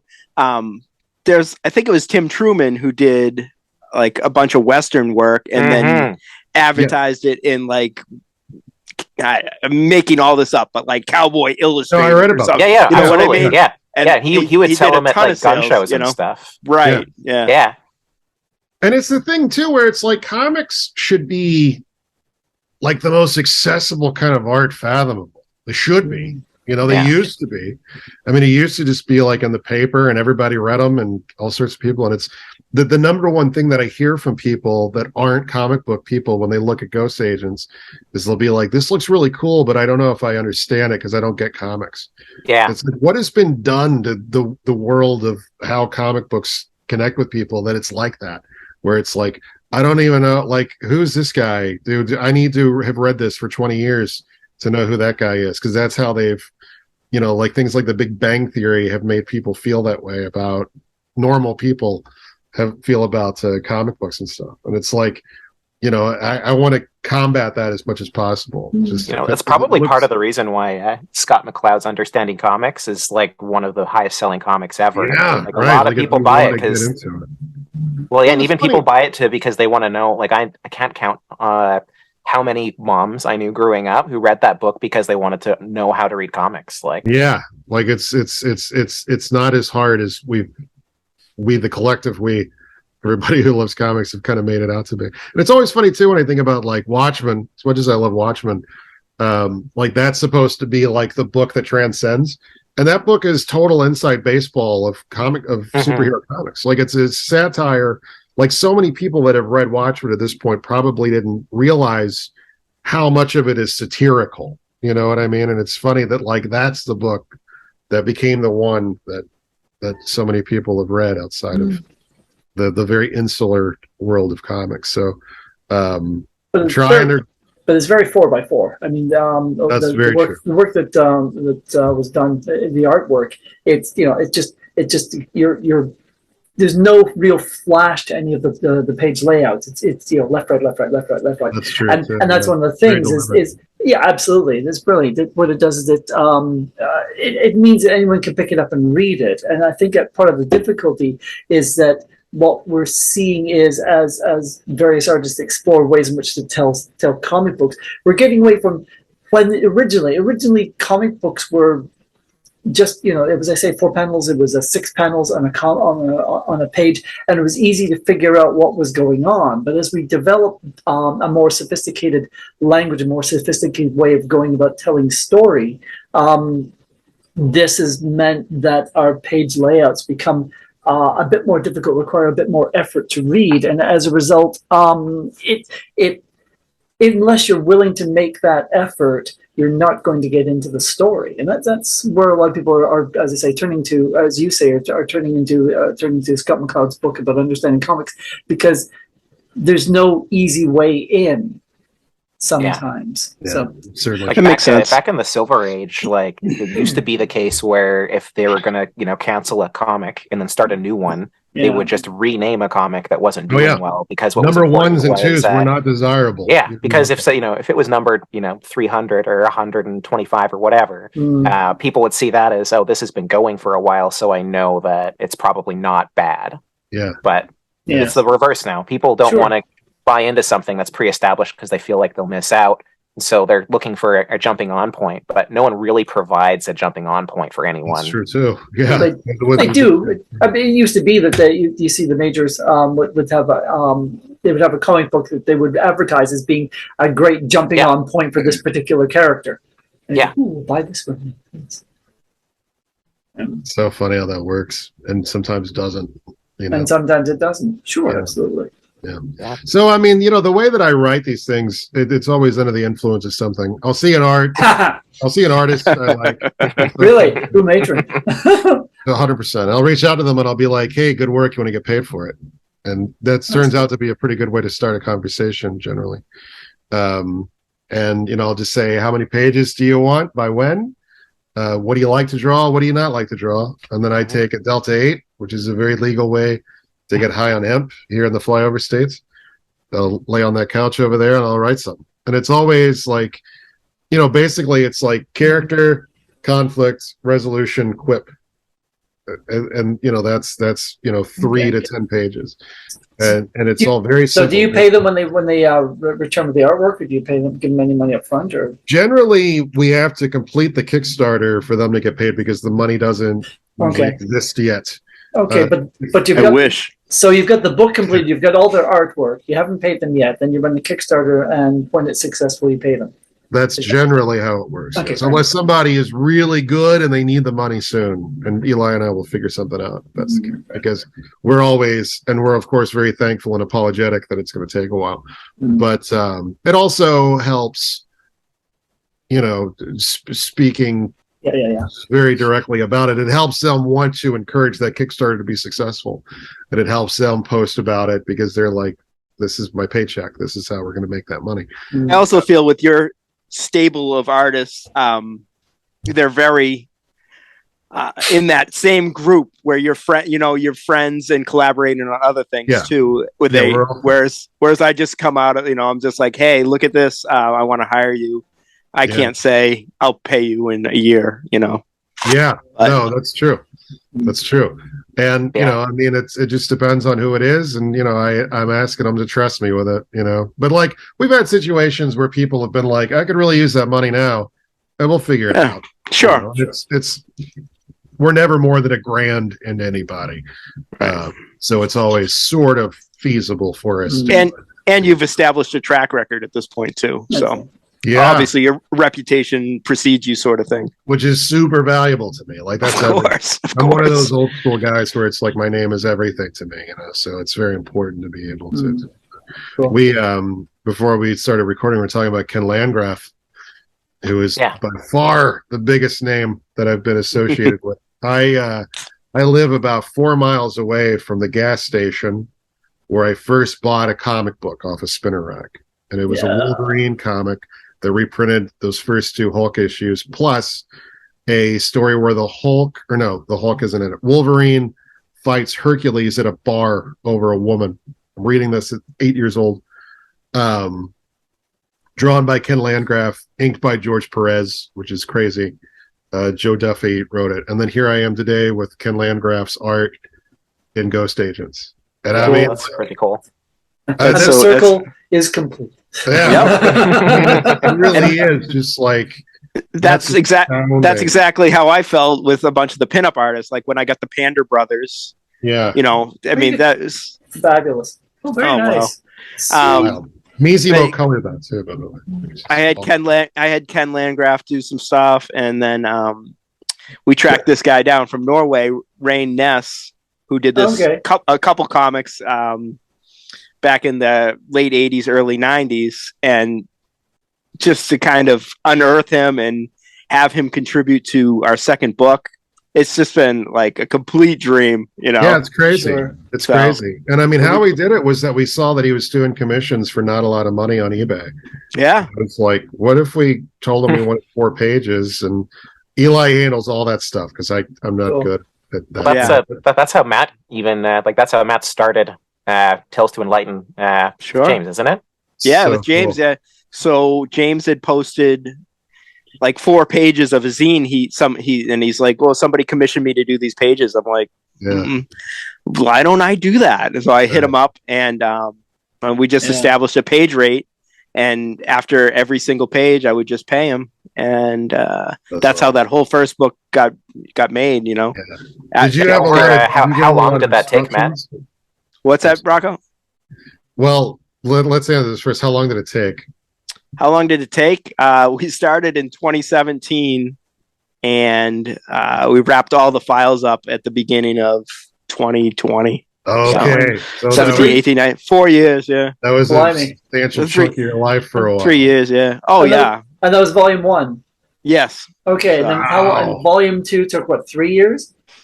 No, so we kind of had them going on concurrently because, Okay. like I was saying about establishing roadblocks and putting things in my way and hurting myself, I was planning on doing a bunch of backup stories in the first book, and it was just like so many. I had so many pages that I'm like, well, let's just make a second book. So I stuck with James's story in the first one, and then made the second one an anthology, but to further injure myself, I kept writing things for the new book, so it ended up with this giant book anyways. So Sure. it didn't help. Yeah. So it's Tales to Enlighten the leftover stuff. No. Yeah. So some of it is stuff that was intended for the first book. I certainly wouldn't consider it leftover stuff because just because the artistic talent on it. And then there's a bunch of new stuff too that was written. Cool. Post, and like I said, it really should have been 2 volumes, but anything to like block myself from success. And I think some of the stories that were in volume 2, you didn't get you had commissioned the art from somebody in like 2018, and they delivered in 2022 when you launched, or 2021. 3 weeks before you have to hit the printer deadline. Yeah, so some of those people were friends, so I couldn't really get on them too hard because I wasn't either paying them at all because they were just wanted to be in the book, or I was paying them like not a lot because they were doing it just for fun. But and since I knew at some point I knew that I didn't need the pages for the first book, I just kind of let it go and focused on other things. But then you're right, because I think you lettered a couple of the stories for me that. The art was like 3 years in the making or 4 years in the making or some shit. Yeah, crazy. So like a page a year? Exactly. I don't know. Yeah, I think one of those stories that I lettered was an 8-pager that you've been waiting on. So yeah, a couple pages a year. Yeah. Wow. That's and the worst part about that is, and I just know this because of course you meet these artists when I do various events. I get these younger creators who are working on their first comic book, and it's like 100-page comic. And the problem is that you can see their art style changing, right?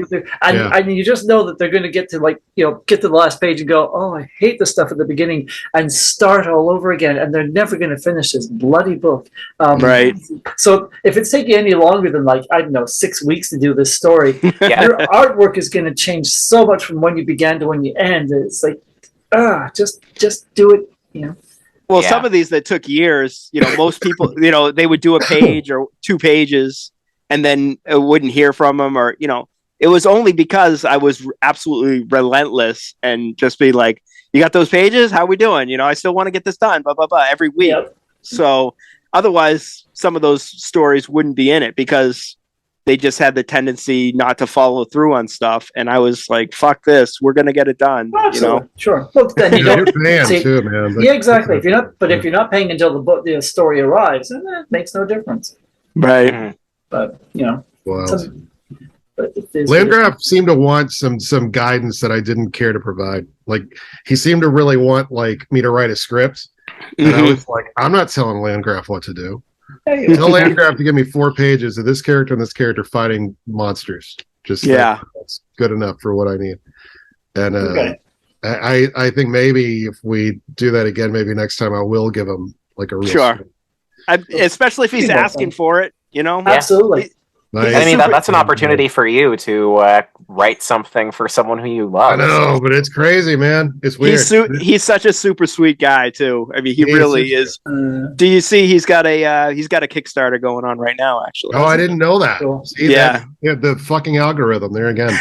Yeah. Didn't let me know that Landgraf has a Kickstarter. I was going to ask you though, Rocko. You did 6 Kickstarters in a year. In 2022? How is that? How is that possible? We had a plan and we stuck to the plan. But I mean, one after the other. But I'm trying to do anything with Kickstarter, and that's one of the reasons I'm with Crowdfundr. Is the Kickstarter, you have to put in your campaign, and then they'll get around to looking at it, and if they approve it, then you can start. But we found that they didn't take time. They got back to us like immediately, like literally well, immediately. That's impressive because I mean, as I say, I had campaigns and I would put it in, and it would be like a week later they'd come back and go, "Well, we don't quite like this." That's interesting. Or what they do is they would decline it immediately, but then be really slow in explaining what it was that was missing from the campaign that they needed. For what reason, John? For what reasons would they decline it? What was the holdup? Well, they felt that the campaign wasn't complete. It's like, yeah, but okay, so what am I missing? It just, tumbleweeds. And they would put right in there that the book was finished, so maybe that helped. Well, yeah, but my book was finished. These cases, my book was finished. But I mean, there were other issues where, again, at the same time that I would have what we found we had to do is we had to game the system. So because in some cases, yes, the book was finished, but it wasn't printed. So we'd still have to send it out to the printers. Sure. But because I'm publishing, I'm trying to publish more than one comic book a year, and this is why I'm asking you, because even once you get to the end of the campaign, my experience has been you finish the campaign. Oop, Matt's has gone bye. Then you. Sorry. Welcome back. You say, right, you can't start another campaign until you've completely fulfilled the previous one. But if you stop the printing, then the only thing you've got left to do is to game the system until Kickstarter that yes, I've finished and everybody's got their book, even though it's not even gone to the printers yet. How were you able to get around that?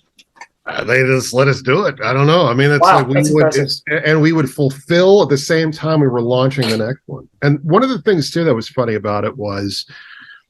But what do you mean? I'm sorry. What do you mean by fulfill though? Because your book wasn't even printed yet, was it? Well, no. We would as soon as it was finished, we would go to press, and then the book would come. He would have them all set to go. Yeah, but how long would it take for the book to come? Like hours, weeks? Well, he was printing the issues in the U.S. Yeah. Even so your turnaround time is still 2 weeks, right? Yeah, it would take a little bit. Okay. But we would get right on it. I mean, as soon as we would even do it before the money came. Like we would already be printing. So you were doing every second month you would have a new campaign? Yeah, about that. That's impressive. I mean, we were just like on it, one after the other. Okay. And the first one, we started running it like the first year because we avoided the holiday season. We didn't want to be stuck in that quagmire. No, fair enough. And we would use the fulfillment of the previous issue to promote the new one. I mean, that was just part of what we do. So like as people would be getting their books and posting about it on social media, because we always encourage people to do that. They could say, if you like this, here's your chance to get it through this Kickstarter. Okay. If you want one, you have to buy two. If you want three, you have to buy, until we ran out of two. Cool. And that was the way that we did it. The only point at which it was really scary was the second one. The second one was tough because for whatever reason, we didn't get that Projects We Love designation. Oh, yeah. Okay. For whatever reason, they didn't want to back us on that one. My aunts and uncles and people in my personal life who just bought, Rocko did a book, let's get it. We didn't have those people anymore. And it was much hard. I mean, it was harder to do. I remember you sweating it out, and I was like, just trust it, it'll work. And it did. I was sweating because it really was. Like, I always think about, like, one of my great, like, heroes in marketing is Barry Gordy, the Motown Records guy. They made Barry Gordy. They made records the way that Ford made cars. Like, that was his basis. Like, he had come straight from the car business into making records. And I remember an interview I heard with him once where he said that early on they did foolish things. That was exactly how he said it, in which if any record wasn't a hit, the whole thing would have failed. So if that second one hadn't have worked, the Kickstarter would have failed. That would have been like, remember when I made Comic? I mean, that's exactly what happens with. A lot of people don't realize that that's exactly what happened with Star Wars, where 100% of the money that George Lucas made from the first movie, he put into the second one. Yeah. And if the second one didn't do well, he would have been living on the street, basically. Yeah. And he did that with every subsequent movie that he made. He put everything into it. Right. And I would have paid the artist. I would have figured out a way to do it. And then I guess run another Kickstarter. Like, I don't know what we would have done. No. But it was tough. It was really difficult. And it's funny because people have, and I can say this like this far into this Kickstarter or this podcast, is people have this weird selective memory where they'll be like, each one of these Kickstarters performs better than the last one. And it demonstrably doesn't. It actually doesn't. The first one did way better than the second one. Yeah, okay. The third one did pretty well. The fourth one did pretty great. And then the fifth one didn't do that great at all because it was essentially a trade paperback. Yeah, okay. And what we told people, we didn't tell people was the Treasury newsprint is established. So I didn't back it. I bought it after you told me it was a Treasury with newsprint. And I was like, well, because otherwise I had the issues, Right. Yeah. So well, that's Craig what you was followed. nice enough. I always say this, even though he maybe wouldn't want me to say this, but Craig CK, the first guy who brought me into this, for his Kickstarter, he didn't take any money. So we used the money raised from this book to pay for the Treasury. And that made the Kickstarter just a mere technicality to make a little extra money to put in there. So very kind of him to do that. And as a result of that, we have a few $1,000s we can kind of roll along with. But yeah, we just kept doing it, man. And we would have our campaigns. We put a lot of thought into what stuff we were selling. Every image that you can see on the Kickstarter page was a poster that you can buy. We had, buttons, secret buttons, early bird deals where it's like, if you buy it by this point, you get a thing. So like I tried to sort of put in there a lot of things that I feel like Kickstarter likes, like things that they sort of like respond to. I've never quite figured out stretch goals in terms of making it a new thing that somebody can buy later. Like if we get to this goal, then we'll make this poster available for purchase. I feel like people have already made their investment and they don't come back and say, oh, I want to pay $10 for that poster too. But I think how most stretch goals usually work is people usually, they give people free stuff with the surplus. I think that's what we didn't give anybody free. Black Eye does with all of Jay Stevens' Dwellings issues. Yeah, if you get those through the Kickstarter or through the Crowdfundr, I didn't do stretch. Yeah, I didn't do stretch goals on either my campaigns either. I quit worrying about it. Yeah. Well, we pretty much. I'm here to sell. I'm here to sell the book, and you won't find any enamel pins. You won't find a lot of that junk that which arguably, like you said, is a moneymaker. But that's just not why I'm here. So you don't do posters? Yeah. No. Wow, dude. We've done a few. I've got a poster on my current campaign for the for Volume 12 of Meanwhile with Blessed Cure, as I mentioned before. And, I couldn't think of what I could do as a stretch goal. You're just like, here's a book about a guy who's beaten in the streets because he's homosexual, and here's the tea towel. Yeah. Okay. Yeah. So, I want that in the kitchen. Yay! So we'll just do the book. Just do the book. I'm all about marketing and merchandising. Yeah. Well, Rocko, with all of your, other stuff that's not comics in your campaign, like what was the stuff that did the best for you? Posters are without a doubt the best moneymaker because it's literally $1 that you can sell. Yeah. Where do you get your posters printed? We do that through Wellspring. We still do that here in America through Wellspring. What dimensions are you talking about? For your posters? Because I've realized a lot of people do prints, but they're the same size as the comic, so you can just slide it in the comic and ship it all at once. A little bigger than that. We're doing A2 posters. We did A2 posters for Nord, which is this amazing thing, and it rewards being huge, and A2 is just massive. So it's a nice size. Because shipping, I feel like with posters is always weird because the bigger the poster, the weirder it is to ship to people. Yeah. Do whatever this is. Oh, that's sweet. That's A2. Yeah. So. No, sorry. No, it's A3. Sorry. A big envelope, and Eli does this cute stuff where it's like it's this top secret and has a logo all over. Oh, nice. A stiff back envelope. Sweet. No, not stiff back. It's a cardboard envelope. Very nice. And then you have to poly bag it in case it's left out in the rain. Oh God. Yeah, Jeff. Yeah. I sent Matt a bunch of comics, and the UPS guy left them out in a rainstorm. Well, that's how I ended up doing. I mean, I used to when I was doing my own fulfillment, and I put them in an envelope and send them off. And somebody going, "No, you need to put them in something a bit stronger." So, okay, I'll put them in a stiff back envelope and send them off. And they go, "Right now, you have to put them in something that's waterproof." Okay, I'll put them in a poly bag and put them in a stiff back envelope and send them out. Well, no, the problem was that the front was ripped, and therefore the comic fell out. Right. So there's only so much you can do. Yeah. And then it's like, it's taking too long. Well, I could charge you extra for tracking. But it's just, you end up paying more for postage than you do for the actual book. So up to you. We just had a deal. We were sending 25 copies to Misimo. Christian J. Misi bought at cost some books that he would be able to take to so, and he got an empty box in the mail. Came out. And like Eli and I both were just like, couldn't even really process it. Exact same thing happened when Johan Peterson sent me a whole bunch of his books. Snap. It was, it was heavy, and it just blew out the end of the box, and I just got like an empty box. Yeah, dude.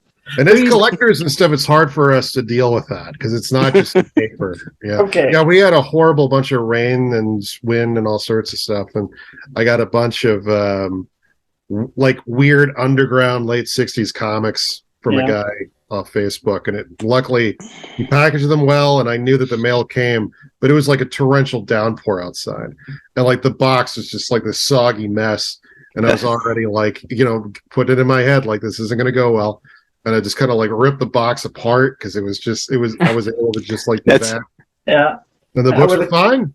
There you go. Beautiful. They managed to not get through that plastic. Okay. Here's a story. Years and years and years ago, one of the comic shops in London, England, they would get all the stuff shipped across from the US, and every time a shipment of comics went through customs, when it arrived at their place, been opened by customs, one of every issue would be missing. Oh wow! Somebody in customs had the best comic collection ever. It's not even like there was nobody to complain to because it was just a big anonymous, government organization where some guy was going, and one of these, and one of these. And if they hear from you, they're just going to be like, some comic guy called and was complaining, somebody stealing his comics. Yes, exactly. And then there was another one of these stories goes now on a tear about this thing. Al Davidson, who's a brilliant writer artist, but his stuff was he did a story about because he's got spina bifida and his Spiral Cages is an amazing autobiography of him growing up with spina bifida, but because he draws people, and sometimes he draws himself naked in the book because he's trying to represent the vulnerability and the strength from the vulnerability, and also to try to demonstrate the nature of his injury. But of course, having mail with dangly bits that didn't go over at all well, customs actually stopped the shipment of blank paper that was coming from the States because they were concerned that he was going to draw pornography. My goodness. It's blank paper. Yeah, that's crazy. That's crazy. Rough. That's great. I mean, it was a couple of decades ago. I mean, it was just like 1990s or something of that nature, but still, it's like... That's still pretty late. I mean, stuff like that still happens, and it always blows my mind. Yes. The justification behind it, and the fact that there's this sort of inert rage because there's no one you can talk to. There's no one you can complain to. There's nothing you can do about it. You just go, fine. You have to take that blow. Matt, did you ever have to send anything internationally? You ever have any problems with customs on anything? Why do you ask, Jeff? Because of content, or yeah. No, I haven't had any problems. No. But then you're not trying hard enough. Come on, man. No, luckily enough, no, nothing. That's good. Yeah, I'm gonna have to duck out of here in about 10 minutes. I don't know if we're wrapping up or. I mean, otherwise, I'm just gonna have to duck out. No problem. Okay. But well, the party's over if you leave, man. Yeah, right. The party's over if Rocko leaves. Well, I guess, if we can definitely wrap up. It's been almost 2 hours. So, but I do know that, people have stuff to plug too. So, Yeah, Matt. I don't think you have anything to plug right now, though. You're other than Tales to Enlighten 3 coming out. Tales to Enlighten 2 coming out in a couple days. So where do we get it? So Matt, where do we find a copy of Tales to Enlighten 2? So if you didn't back the Kickstarter, you can Google Etsy and Tales to Enlighten, and it'll take you right to the store. Okay. Is that the name of the store? Tales to Enlighten? The name of I think it's etsy.com/shop/kingmegatrip. One word. King Megatrip. Okay, so what we're looking for, it's like he's never done this. Okay. And it's MGATRP, by the way. No, actually, the site is spelled out. Oh, okay, properly. good. Yeah. Okay, so if we go to the Etsy store and we look for the particular shop, King Megatrip, Yep. then we will find an opportunity to purchase Tales to Enlighten 2. Yep.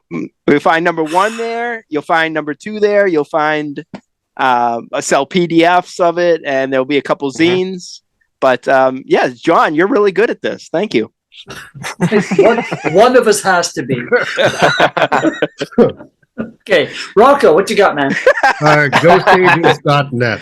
That's all you need to know. I'm sorry, Matt was laughing too hard. Tell us again. I don't have .com, but I do have ghostagents.net.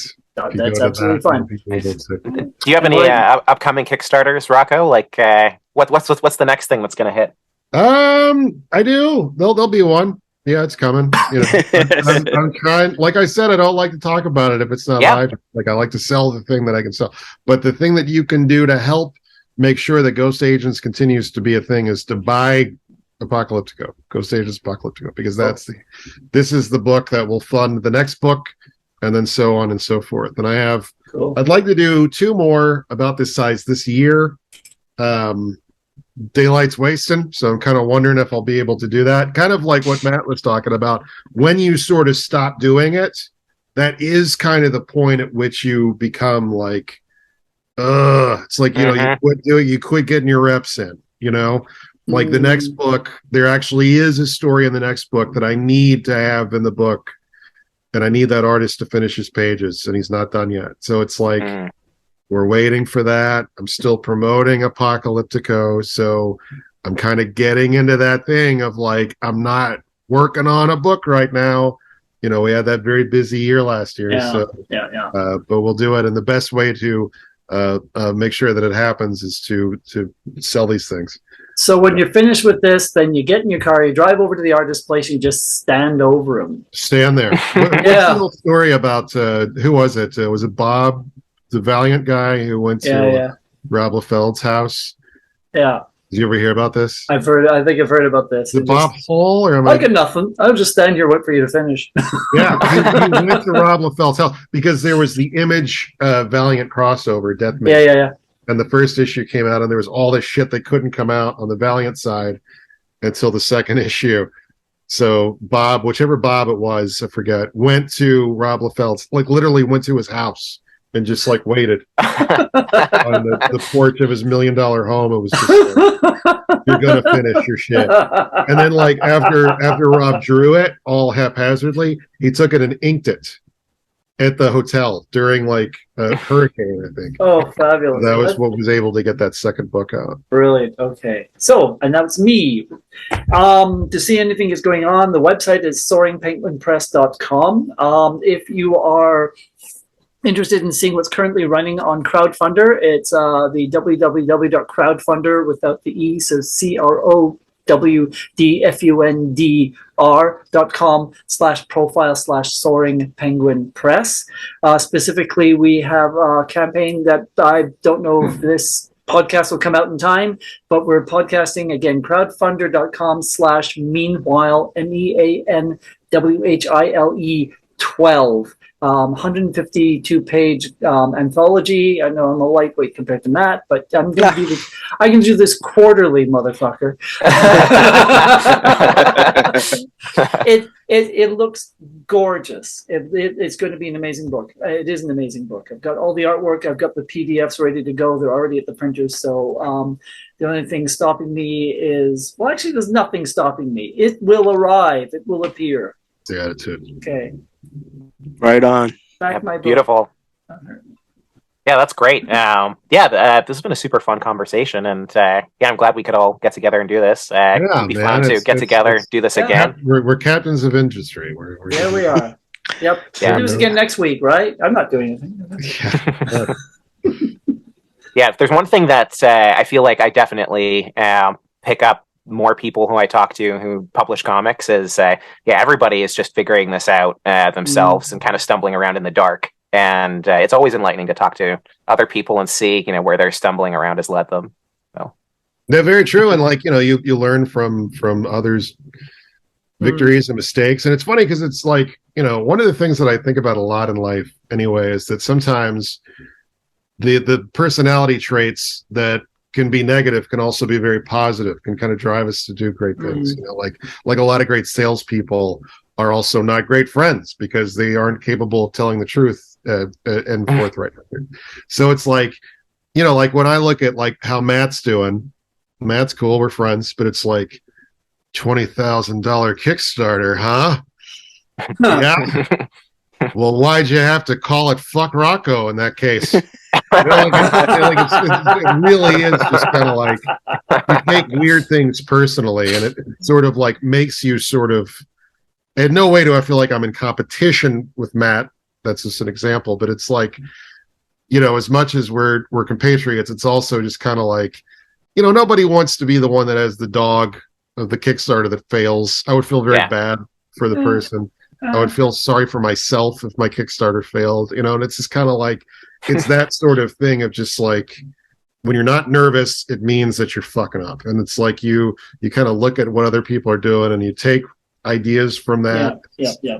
It helps make life a little bit more interesting, but it's like, it is very interesting how that works, I feel like, especially when you're at kind of, basically if you get over to the point where, you're the image founders or whatever, that's a different story. But in a lot of our cases, I feel like failures are not, it's not going to be a super public failure. More people will talk about and, share your success when it's successful than the people who are going to notice it fails. So that's certainly true. And it also kind of like imagine like if, and this wouldn't happen, but imagine if like somehow I was like the next image dude, and it's like, we have this talk and then I become a millionaire. Like I don't think I would want that, if we're being honest. Like, that sounds stupid to say, but it's like, it sounds terrible. Yeah, we don't believe you. An awful situation to find yourself in.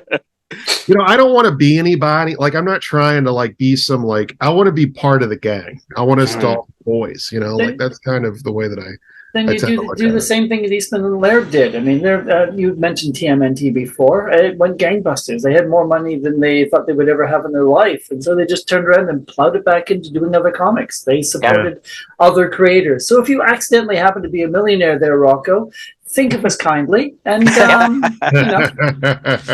Well, that's pretty accurate. And I would feel, guilty forever about it. And I would probably try to do that. Console yourself with all your money. Oh, my lovely money. Something that Bob Odenkirk said in his memoir, which came out in this past year, which was, people say that it's not in what you know, but in who you know. And if that's true, then just make friends with a bunch of people who are doing what you do, and one of you will break through and then carry the rest of you with them. Yeah. I mean, I've been in minor situations in my life where it was like, that's him, he did X. And it's always just like, fuck, like, I just want to hang out and be friends with people. I don't hang out and be friends with people. Just do it. Well, I don't feel any challenge because Ghost Agents is, struggling to sell 800 copies. So it's like, hey, 800 copies is still pretty good. We're not there yet, though. That's respectable. 800. Yeah. If I could sell 800 copies by the end of the year, I'll be very, very happy. That'll be great. I'll be thrilled if we can do that. Dude, it's like the guy at the gym where you look at the person on the left, you're like, oh, I wish I was like him. And then the guy on your right's like, I wish I could be you, Yeah. All right, I'm out. Yeah. He's out. Good stuff, guys. It's been nice talking with you, everybody. Good to meet you both. Meet you all. Yes, thanks, Jeff, for handling all this. Thanks, nameless, faceless person who's recording this. Yeah, Damon from Crowdfundr has been organizing all this. And very kind of him. Very kind of him. Good. So when does this come out? Any ideas? Anyone? No?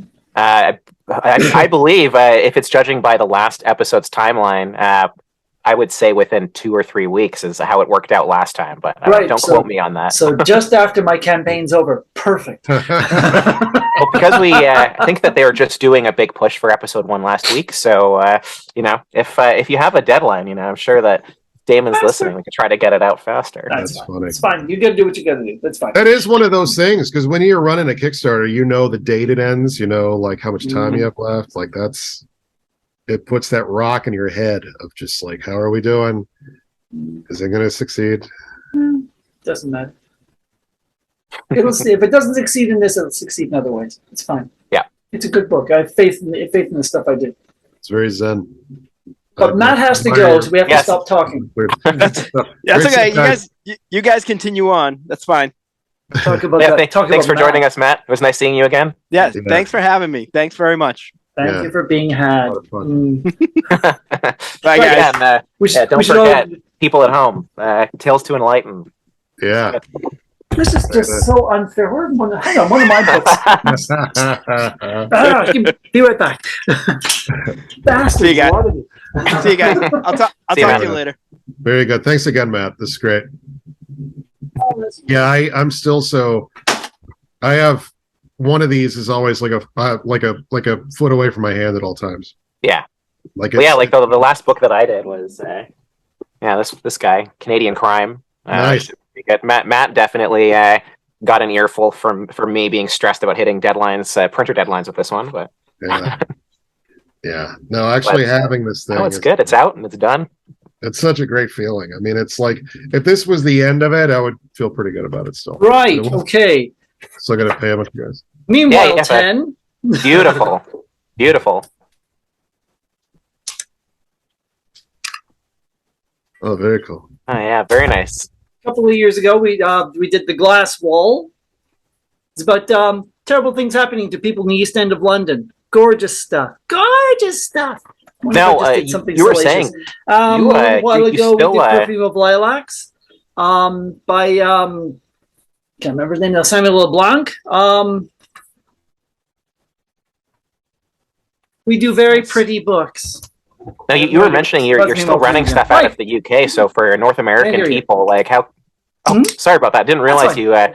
But for all of your books, you mentioned you're still running things out of the UK. So for North American people, how do they find these? They can buy them in the UK, or they can wait till I appear at an event. Or I'm trying to figure out other ways. You can order them in any shop. Okay, they've all got ISBNs, so you can go into any comic shop or you can go into any bookstore. I have distribution through North America, so you can just order them in that sense. Perfect. And you're in the Diamond catalog, so people I should am be in- able to look you up. Yep. Soaring Penguin. Soaring Penguin Press, yep. We've got Blessed Cure this month. Next month will be can't remember now. Next month will be actually Meanwhile Volume 12 will be in next month's previews, and the previews after that will be Salmonella Smorgasbord by Mark Stafford, whose stuff is brilliant, and it's a crime that he's not better known in North America. Yeah, it's a great title. It's a great title. Okay. And then after that, a couple months, and then it'll be Nord by Martin Simpson, which is another amazing book. That's going to be great fun. And then in November, we've got scheduled I Do, I Don't, The Guide to a Better Marriage by Chandrama Anderson. It's a book. It's a nonfiction book about how to have better relationship with other people. I do stuff. Yeah. No, that's good. I feel like we kind of touched on this a hair earlier, but I feel like it's almost been the case with every publisher that I know. Even if your gateway into comics was, very mainstream stuff, as soon as you start publishing, your taste really changes with what comics that you like. And Yeah, it's true. Like you sort of start to think of it differently, like what you can do and what you can get away with. And you sort of like, you want it to feel like substantial, I guess is maybe the word I would use. Like anything that I'm involved with, I don't want it to feel like, oh, just another one of those things. Exactly. You don't know how many you'll be able to get out as part of it too, Yeah. And the thing is with a lot of the submissions I get, there are other people doing their version of Spider-Man or Batman or something of that nature. It's like, we already have one of those. I need you to do something different. I need you to bring something about where you're from or your personal experience, your background, something. Give me a story that I've not heard before. Okay, because I don't need. I've got a Spider. We've got Spider-Man. We've got Batman. You got Yeah, a lot of So- Spider-Man stories. a And, lot you of know, yeah. Spider-Mans. Yeah, exactly. Superman, Superman never existed until he exploded onto the scene, and I feel like every big thing in comic books, they came out of nowhere. So why don't people try to make more stuff that comes out of nowhere? Sure. Yeah, that's what I always say. It's a medium. I mean, Yeah. it's like Exactly. if somebody says I like comics, theoretically, that should be similar to just saying I like movies. Yep. Like Yeah. Absolutely. Yeah, exactly. Exactly. I like television. Yeah. There's just something about superheroes where they take things over, right? Like they took over Hollywood, they took over comics. Like But it's not completely. I mean, not completely. not Because, completely. Well, because there's so many television series, so many movies that that we can point to and go, that was originally a comic book. I mean, Jeff Lemire has been tearing up the tracks. A couple of his books wasn't. I can't remember. Like Sweet Tooth. Sweet Tooth, yes, exactly. Yeah. Sweet Tooth was one of his, and he's got something else that's starting soon. That's another series based on one of his series. yeah, I'm definitely speaking in generalities, but yeah. No, absolutely. But lot my that can be point, done, but my point being that there are graphic novels that are being picked up and turned into films that, and people go, "Oh, I love this movie." You go, "Well, it was originally a comic book." Yeah. That romantic comedy thing that had Jennifer Lawrence or Jennifer Lopez. And Yeah. Mhm. And the story, I don't know if you guys heard this, but there was that was just some comic that had a very low print run that was just sitting around at some Comic-Con. And there was a producer who just saw it and picked it up. And Just the most chance encounters of chance encounters. Yeah. Yeah. Or And the movie didn't even do that well, but that's still a victory for that person. Well, I mean, they got the optioning money. Yeah, absolutely. Men in Black was originally a comic book that Right. did particularly well. History of Violence. History of Violence, Yeah. Road to Perdition. Yeah, exactly. We can name check so many of these that people had no idea they were originally comic books. Yeah. Even new stuff like My Friend Dahmer. Yeah. Or other Netflix shows like End of the Fucking World is a Fantagraphics book. Yes, absolutely. And, So strictly a matter of time before Ice Cream Man and it shows up on the screens, right? Oh, yeah. Yeah, I feel like with a lot of this stuff, with your example of somebody buying who's a producer buying a low print run comic because they happen to be there 100%, as a publisher, as a person who makes comics, you have to be persistent and continue to put out the work. And at some point, the right eye is going to see it, but you can't predict when that's going to be. You just have to keep showing up. And I feel like that's really all there is to it, is continue making and continue showing up. Yes, if you don't show up, then they won't see it. Absolutely. Yeah. Right. Anyway, on that note, I need lunch. Yeah. Absolutely. It's about dinner time here. Good talking to you guys. Fantastic. Yeah. Good to meet you, absolutely. Robert. Thanks, Jeff. Thanks, Matt. Matt, he's gone. So Yeah. Okay. Put that into the universe. Okay. We'll do this again sometime. Absolutely. Okay. Cheers. Bye. See you later. Okay.